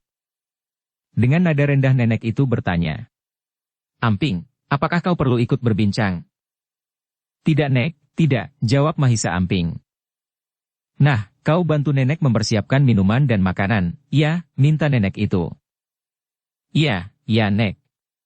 Aku bantu nenek," jawab Mahisa Amping. "Bagus," jawab nenek. Lalu katanya, "Nah, kau sekarang mempersiapkan mangkuk." Mahisa Amping ternyata cukup cekatan. Ia telah mempersiapkan mangkuk-mangkuk untuk dihidangkan di pendapa. Sementara itu di Pendapa, Mahisa Murti memberikan beberapa petunjuk kepada kedua orang adik bebahu itu. Namun kepada bebahu yang menyertainya, Mahisa Murti minta agar hal itu juga disampaikan kepada Ki Bekel. Sebelum pergi, aku persilahkan kalian singgah di rumah Ki Bekel, berkata bebahu itu. Bukankah kalian juga akan menyerahkan uang yang masih dititipkan di sini? Mahisa Murti menarik nafas dalam-dalam. Namun katanya kemudian, baiklah, aku akan bertemu dengan Ki Bekel sebelum aku meninggalkan rumah ini. Ki Bekel memang masih harus memikirkan uang itu sejalan dengan pesan-pesan yang aku berikan kepada kedua adik Kisanak. Aku akan menyampaikannya kepada Ki Bekel. Namun sekarang, kalian dapat memberikan petunjuk-petunjuk, apa yang sebaiknya harus dilakukan oleh kedua adikku, berkata bebahu itu. Mahisa Murti mengangguk-angguk. Lalu katanya, semuanya tidak akan dapat dilakukan oleh kedua orang tanpa bantuan orang lain. Yang harus kalian lakukan adalah menghimpun kekuatan yang ada di padukuhan ini. Kau harus memilih menurut tataran kemampuan dan umur. Kau harus mengumpulkan semua laki-laki di padukuhan ini. Itu wewenang Ki Bekel, berkata bebahu itu. Karena itu harus ada limpahan wewenang. Tanpa limpahan wewenang maka semuanya harus dilakukan oleh Ki Bekel. Betapapun besar kemauan Ki Bekel untuk melakukannya, namun tentu ia memiliki keterbatasan, sahut Mahisa Murti. Bebahu itu mengangguk-angguk. Namun ia pun masih bergumam. Sebaiknya kalianlah yang menyampaikannya. Mudah-mudahan tidak terjadi salah paham. Tentu tidak, jawab Mahisa Murti. Menurut penglihatanku, Ki Bekel termasuk orang yang berhati longgar. Ia tidak memegang satu pilihan tanpa pertimbangan. Bebahu itu mengangguk-angguk. Katanya, kami, penghuni padukuhan ini pun berpendapat demikian. Namun sekali-sekali Ki Bekel juga bertindak keras sehingga sulit untuk dipahami. Baiklah, aku akan berbicara dengan Ki Bekel, jawab Mahisa Murti. Lalu katanya pula, tetapi baiklah kau memberikan beberapa pesan kepada kedua orang ini. Silahkan, sahut bebahu itu. Mahisa Murti pun telah memberikan beberapa petunjuk yang dapat dilakukan oleh kedua orang itu. Mereka akan diusulkan, di samping Ki Bekel dan para bebahu, untuk mendapat kesempatan menyiapkan anak-anak muda padukuhan itu untuk jangka panjang. Padukuhan ini akan menjadi padukuhan yang paling kaya di sekitar daerah ini. Banjarnya akan menjadi banjar yang paling baik. Kemudian jaringan parit-parit, bendungan-bendungan dan jembatan-jembatan. Uang yang ada dapat memacu kerja keras para penghuni padukuhan ini. Bukan sebaliknya, uang itu justru akan menjadi rebutan. Tetapi memancing pengumpulan uang lebih banyak lagi dari para penghuni padukuhan ini, sehingga akan menjadikan padukuhan ini lain dari sebelumnya dalam arti yang baik. Baik bentuknya dan baik isinya. Bebahu dan kedua adiknya itu mengangguk-angguk. Tetapi Mahisa Murti berkata selanjutnya. Namun hal itu akan dapat mengundang kesulitan. Iri hati atau bahkan mungkin usaha untuk menguasai harta benda yang ada di padukuhan ini. Mahisa Murti berhenti sejenak, lalu. Karena itu, maka anak-anak muda di padukuhan ini perlu dipersiapkan. Tentu saja sejauh dapat kalian lakukan. Namun sudah tentu dengan kerja keras. Kemudian orang-orang yang lebih tua harus merupakan bagian yang berarti pula dalam bidang pengawalan padukuhan ini. Meskipun terbatas pada dasar-dasarnya saja, namun mereka perlu mendapat bimbingan cara mempergunakan senjata. Sedangkan yang lebih tua lagi, merupakan tenaga sukarela. Mereka yang memiliki ilmu serba sedikit, diminta untuk menularkan kepada orang lain di bawah pengawasan Ki Bekel. Nah, jika demikian, maka Bukit Palang tidak lagi akan menjadi hantu. Gegeduk Bukit Palang yang berilmu tinggi itu, tentu tidak akan dapat menghindari sepenuhnya jika ia bertempur melawan 10 orang bertombak dan bersama-sama melemparkan lembingnya itu. Asal orang-orang itu tahu caranya, bagaimana harus melemparkan lembing. Atau bahkan mungkin anak panah dan pisau-pisau belati. Tetapi sekali lagi, beri mereka sedikit pengetahuan tentang penggunaan senjata itu. Bebahu dan kedua adiknya itu mengangguk-angguk. Mereka tahu maksud anak-anak muda itu. Karena itu, maka bebahu itu pun berkata, jika hal seperti ini kau katakan kepada Ki Bekel, maka ia tentu akan melaksanakannya. Mahisa Murti mengangguk-angguk. Dengan nada rendah ia bergumam. Aku kira aku cukup memberikan petunjuk dan kalian akan melakukannya termasuk mohon kepada Ki Bekel kesempatan untuk itu. Ah, Tentu berbeda akibatnya jika kalian sendiri yang menyampaikannya, berkata bebahu itu. Tetapi aku mohon kesediaan adikmu berdua. Seandainya tidak ada orang lain, apakah berdua mereka bersedia bekerja keras memberikan tuntunan kepada anak-anak muda di padukuhan ini? Bertanya Mahisa Murti. Sebelum bebahu itu menjawab, maka kedua orang itu hampir bersamaan telah menjawab. Ya. Kami bersedia asal anak-anak muda itu bersedia pula. Mahisa Murti mengangguk-angguk. Katanya. Baiklah. Kita akan membicarakan dengan Ki Bekel. Mahisa Murti pun kemudian minta agar Mahisa Pukat bersama Mahisa Semu dan Wantilan menjaga uang yang dititipkan oleh Ki Bekel di rumah itu. Aku akan menemui Ki Bekel bersama bebahu dan kedua adiknya ini, berkata Mahisa Murti kemudian. Mahisa Pukat mengangguk sambil menjawab. Baiklah. Mudah-mudahan kita akan segera mendapat kesempatan untuk meneruskan perjalanan. Mahisa Murti tersenyum. Dengan nada rendah ia menjawab. Aku juga berharap demikian. Setelah minta diri kepada nenek pemilik rumah itu, maka Mahisa Murti bersama bebahu dan kedua adiknya itu pun telah pergi ke rumah Ki Bekel untuk memberitahukan rencananya. Ternyata Ki Bekel menjadi sangat tertarik kepada rencana itu. Dengan tegas ia berkata, aku akan berusaha sejauh dapat aku lakukan. Padukuhan ini akan menjadi padukuhan terbaik sehingga memerlukan penjagaan yang paling kuat. Orang-orang lain akan dapat menjadi dengki dan iri hati. Apalagi jika kita kemudian menjadikan pasar kecil kita yang semakin berkembang itu menjadi pasar yang lebih besar. Dengan memperbaiki jalan-jalan dan jembatan di sekitar padukuhan ini, maka pasar itu tentu akan cepat menjadi besar. Untuk itu memang diperlukan pengamanan. Ya Ki Bekel, sahut bebahu itu. Padukuhan kita akan berkembang. Kesejahteraan hidup penghuninya pun akan berkembang semakin pesat. Bagus, jawab Ki Bekel. Kita akan mengatur segala sesuatunya. Mahisa Murti menarik nafas dalam-dalam. Ia pun kemudian berkata, jika demikian, kami telah dapat mohon diri untuk meninggalkan padukuhan ini. Jangan, jawab Ki Bekel.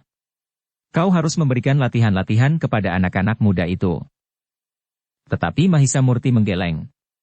Katanya, maaf Kisanak. Kami harus segera berangkat. Di sini sudah ada 2 orang yang akan dapat menuntun anak-anak muda mempersiapkan diri untuk menghadapi segala kemungkinan. Di samping itu tentu Ki Bekel sendiri dan beberapa orang bebahu. Bahkan mungkin penghuni padukuhan ini yang pernah mempelajari olah kanuragan. Ki Bekel menarik nafas dalam-dalam. Dengan nada rendah ia bertanya. Kenapa anak-anak muda tidak mau tinggal di padukuhan ini saja daripada mengembara tanpa tujuan? Bukankah di sini anak-anak muda juga mendapat kesempatan untuk berbuat kebajikan, karena menurut pendengaranku kalian sedang melakukan tapang rame sebagai satu laku yang harus kalian jalani. Ya, Ki Bekel, jawab Mahisa Murti. Kecuali menjalani laku dengan tapang rame, kami pun sebenarnya sedang dalam perjalanan kembali ke padepokan kami. Ki Bekel mengangguk-angguk. Agaknya anak-anak muda yang diwakili oleh Mahisa Murti itu sudah tidak akan dapat dihentikan lagi.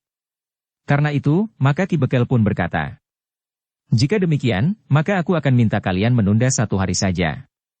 Besok pagi-pagi aku akan mengumpulkan anak-anak muda. Kalian akan dapat melihat kemungkinan yang dapat dibangunkan oleh mereka bagi pengamanan padukuhan ini. Bahkan jika perlu kami dapat mengupah beberapa orang yang memang memiliki kemampuan untuk ikut menjaga padukuhan ini. Ki Bekel agaknya kurang yakin akan kemampuan diri, berkata Mahisa Murti. Itu adalah permulaan yang kurang baik. Jika Ki Bekel mengupah orang untuk melindungi padukuhan ini, maka kemungkinan yang buruk akan dapat terjadi. Anak-anak muda padukuhan ini, dan bahkan juga para bebahu menjadi malas, karena mereka merasa bahwa mereka telah mendapat perlindungan. Sedangkan kemungkinan buruk yang lain, justru orang-orang yang diminta untuk melindungi padukuhan itulah yang akan menghancurkan padukuhan ini sendiri tanpa perlawanan. Jika mereka pada suatu saat didesak oleh nafsu yang tidak terlawan, maka mereka pun akan dapat tergelincir ke dalam langkah-langkah yang buruk.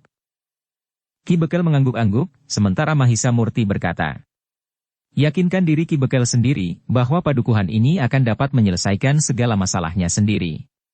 Sudah tentu dengan memberikan laporan kepada Ki Buyut serta mohon perlindungannya secara wajar sesuai dengan tatanan pemerintahan. Tetapi lebih dari itu, padukuhan ini akan dapat menyelamatkan dirinya sendiri. Ki Bekel mengangguk-angguk. Dengan nada rendah ia berkata, "Kau benar anak muda.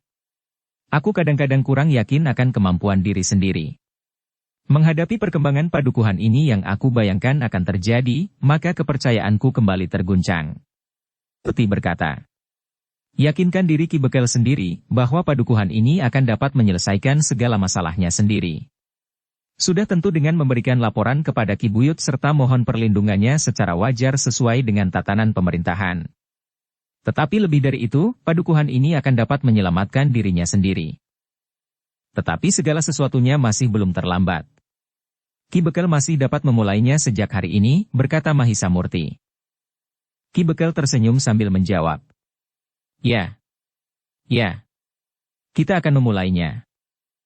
"Bukankah masih banyak waktu?" bertanya Mahisa Murti. Tetapi Ki Bekel menjawab, "Tidak. Sebenarnya waktunya tinggal sedikit. Sepanjang kau sempat tinggal di sini. Setelah itu, kami akan selalu gelisah selama kami masih belum tegak benar. Itu adalah bagian dari ketidakpercayaan kepada diri sendiri, Ki Bekel." "Lupakanlah," berkata Mahisa Murti.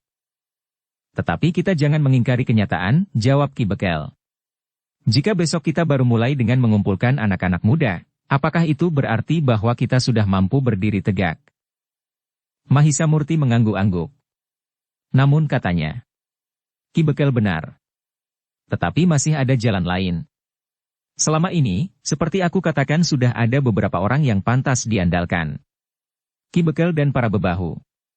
Beberapa orang anak muda dan bahkan orang-orang tua yang pernah dikenal di padukuhan ini. Meskipun usianya sudah merambat naik, tetapi mereka akan dapat memberikan sisa-sisa pengabdiannya bagi padukuhan ini."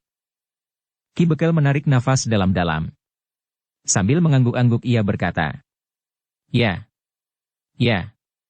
Aku mengerti." "Bukankah Ki Bekel mengenal semua orang di padukuhan ini?" bertanya Mahisa Murti. "Ya. Besok aku akan memanggil mereka. Tetapi permintaanku aku ulangi, kalian jangan pergi sampai pertemuan itu," minta Ki Bekel. Mahisa Murti tersenyum sambil mengangguk. Katanya, "Baiklah Ki Bekel. Aku harus menunda lagi keberangkatanku. Tetapi tidak lebih dari 1 hari. Demikianlah, maka anak-anak muda pengembara itu masih harus menunggu. Mahisa Pukat pun harus bersabar lagi." Sementara Mahisa Amping justru merasa senang bahwa ia masih dapat tinggal bersama nenek yang baik itu sehari lagi. "Apakah kau akan tinggal di sini saja?" bertanya nenek itu ketika Mahisa Amping berada di dapur. Mahisa Amping menggeliat. Katanya, "Sebenarnya aku senang di sini, Nek. Tetapi aku tidak dapat berpisah dari saudara-saudaraku." Nenek itu tersenyum. Sambil mengusap kepala anak itu, ia berkata, "Kau benar, Ngger. Kau harus selalu bersama saudara-saudaramu. Di sini kau akan terlantar. Nenek tidak akan lama lagi melihat matahari terbit. Jika kau tinggal, maka tidak akan ada lagi yang menemanimu." Mahisa Amping mengerutkan keningnya. Kemudian katanya, "Tetapi nenek tidak akan segera meninggalkan rumah ini, padukuhan ini dan para penghuninya." Nenek itu masih tersenyum. Sambil menuang minuman di mangkuk nenek itu berkata, "Nenek sudah merasa lapang. Tidak ada lagi beban yang terasa di pundak. Semuanya sudah selesai." Mahisa Amping yang kecil itu menarik nafas dalam-dalam. Meskipun masih agak kabur, tetapi ia mengerti serba sedikit jawaban nenek tua itu. Demikianlah, seperti yang dikatakan oleh Ki Bekel, maka di padukuhan itu telah diselenggarakan pertemuan antara beberapa pihak yang mewakili orang-orang tua, orang-orang muda dan anak-anak muda. Mereka membicarakan tentang padukuhan mereka di masa mendatang. Bukan saja bagaimana mereka mengamankan padukuhan mereka, tetapi apa yang sebaiknya mereka lakukan dengan modal yang telah tersedia. Ternyata dalam pertemuan seperti itu Ki Bekel mendapat banyak bahan yang akan menjadi bekal langkah-langkahnya. Kedua orang adik bebahu yang memiliki kemampuan olah kanuragan itu telah mendapat tugas untuk membimbing anak-anak muda di padukuhan itu dalam olah kanuragan. Seorang yang mengaku bekas prajurit, bersedia memberikan tuntunan kepada orang-orang muda yang memiliki kemauan dan tenaga yang cukup. Sementara itu Ki Bekel dan beberapa bebahu akan mengatur segala-galanya agar rencana itu dapat berlangsung dengan baik. Sementara 3 orang bebahu mendapat tugas menyusun perencanaan penggunaan uang yang telah tersedia. Hari itu juga, Ki Bekel bersama beberapa orang telah mendengarkan secara khusus petunjuk-petunjuk Mahisa Murti dan bahkan kemudian mereka telah menentukan bahwa pada hari juga dikirim utusan untuk menemui Ki Demang. Ki Bekel, 2 orang bebahu, Mahisa Murti dan Mahisa Pukat telah diminta untuk menghadap Ki Demang dan menyampaikan segala rencana yang telah disusun sebelumnya. Mahisa Murti tidak berkeberatan, asal semuanya akan dapat diselesaikan pada hari itu. Besok kami sudah meninggalkan padukuhan ini, berkata Mahisa Murti. Ki Bekel tersenyum. Ia mengerti perasaan Mahisa Murti dan Mahisa Pukat yang sudah tertunda-tunda waktunya berada di padukuhan itu. Karena itu, maka katanya kemudian, kita akan segera berangkat untuk menemui Ki Buyut. Demikianlah, maka orang-orang yang telah ditentukan itu pun telah pergi ke rumah Ki Buyut yang berada di padukuhan yang diantarai oleh beberapa bulak pendek dan panjang. Namun Ki Bekel dan sekelompok orang yang menyertainya itu pun telah berjalan dengan cepat, sehingga mereka tidak memerlukan waktu terlalu lama di perjalanan. Kedatangan Ki Bekel dan beberapa orang itu memang mengejutkan Ki Buyut. Dipersilahkan sekelompok orang itu duduk di pendapa, sementara Ki Buyut berbenah diri. Baru beberapa saat kemudian, Ki Buyut telah berada di pendapa pula untuk menemui tamu-tamunya itu. Nampaknya Ki Buyut adalah orang yang terbuka dan berterus terang. Karena itu, maka tidak ada kata-kata yang melingkar-lingkar. Ki Buyut itu pun langsung bertanya. Nampaknya ada keperluan yang penting Ki Bekel. Begitu tiba-tiba Ki Bekel datang di hari yang bukan hari pertemuan. Ki Bekel pun langsung ke persoalannya pula. Maka jawabnya kemudian. Aku ingin melaporkan satu perkembangan yang begitu tiba-tiba saja melonjak di padukuhan kami Ki Buyut. Begitu tergesa-gesa kau sampaikan sehingga tidak sabar menunggu hari pertemuan, bertanya Ki Buyut. Mungkin begitu, karena menyangkut ketentraman hidup orang-orang di padukuhan kami, jawab Ki Bekel. Ki Demang mengangguk-angguk. Namun kemudian katanya. Jika persoalannya penting, biarlah 3 atau 4 orang bebahu dipanggil. Mungkin mereka akan dapat memberikan pertimbangan-pertimbangan yang berarti bagi Ki Bekel. Apakah menurut Ki Bekel perlu? Aku kira ada juga baiknya Ki Buyut, jawab Ki Bekel. Nah, jika demikian, tunggulah sebentar. Aku akan memanggil beberapa orang bebahu yang terdekat saja, berkata Ki Buyut. Namun sambil menunggu kehadiran beberapa orang bebahu yang dipanggilnya, maka Ki Bekel telah menceritakan persoalan yang dihadapinya dari awal sampai saat-saat ia menghadap Ki Buyut. Kau beruntung Ki Bekel, berkata Ki Buyut. Jarang, bahkan tidak ada padukuhan yang mendapatkan limpahan benda-benda berharga seperti itu. Apalagi sebuah rumah yang baik dan besar sehingga akan dapat dipergunakan sebagai banjar padukuhan. Yang tidak dipunyai oleh padukuhan yang manapun, karena aku pernah melihat rumah itu pula. Ya Ki Buyut. Namun justru karena itu, maka telah timbul satu masalah. Apalagi ketika ternyata perempuan tua itu diketahui masih mempunyai beberapa buah benda-benda berharga, terutama berwujud senjata. Keris, luuk, pedang dan mata tombak serta bentuk-bentuk pusaka yang lain. Yang setelah kami jual atas dasar penawaran tertinggi, maka kami telah mengumpulkan uang cukup banyak untuk membuat padukuhan kami menjadi padukuhan yang besar sehingga kehidupan di dalamnya akan merupakan kehidupan yang baik dan sejahtera, desis Ki Bekel kemudian. Ki Buyut pun mengangguk-angguk. Sementara itu, beberapa bebahu telah datang pula untuk ikut membicarakan kemungkinan-kemungkinan yang dapat terjadi di padukuhan yang menjadi cukup kaya itu. Bersambung ke bab 144. Dukung kami dengan subscribe, follow, like, komen dan share. Terima kasih.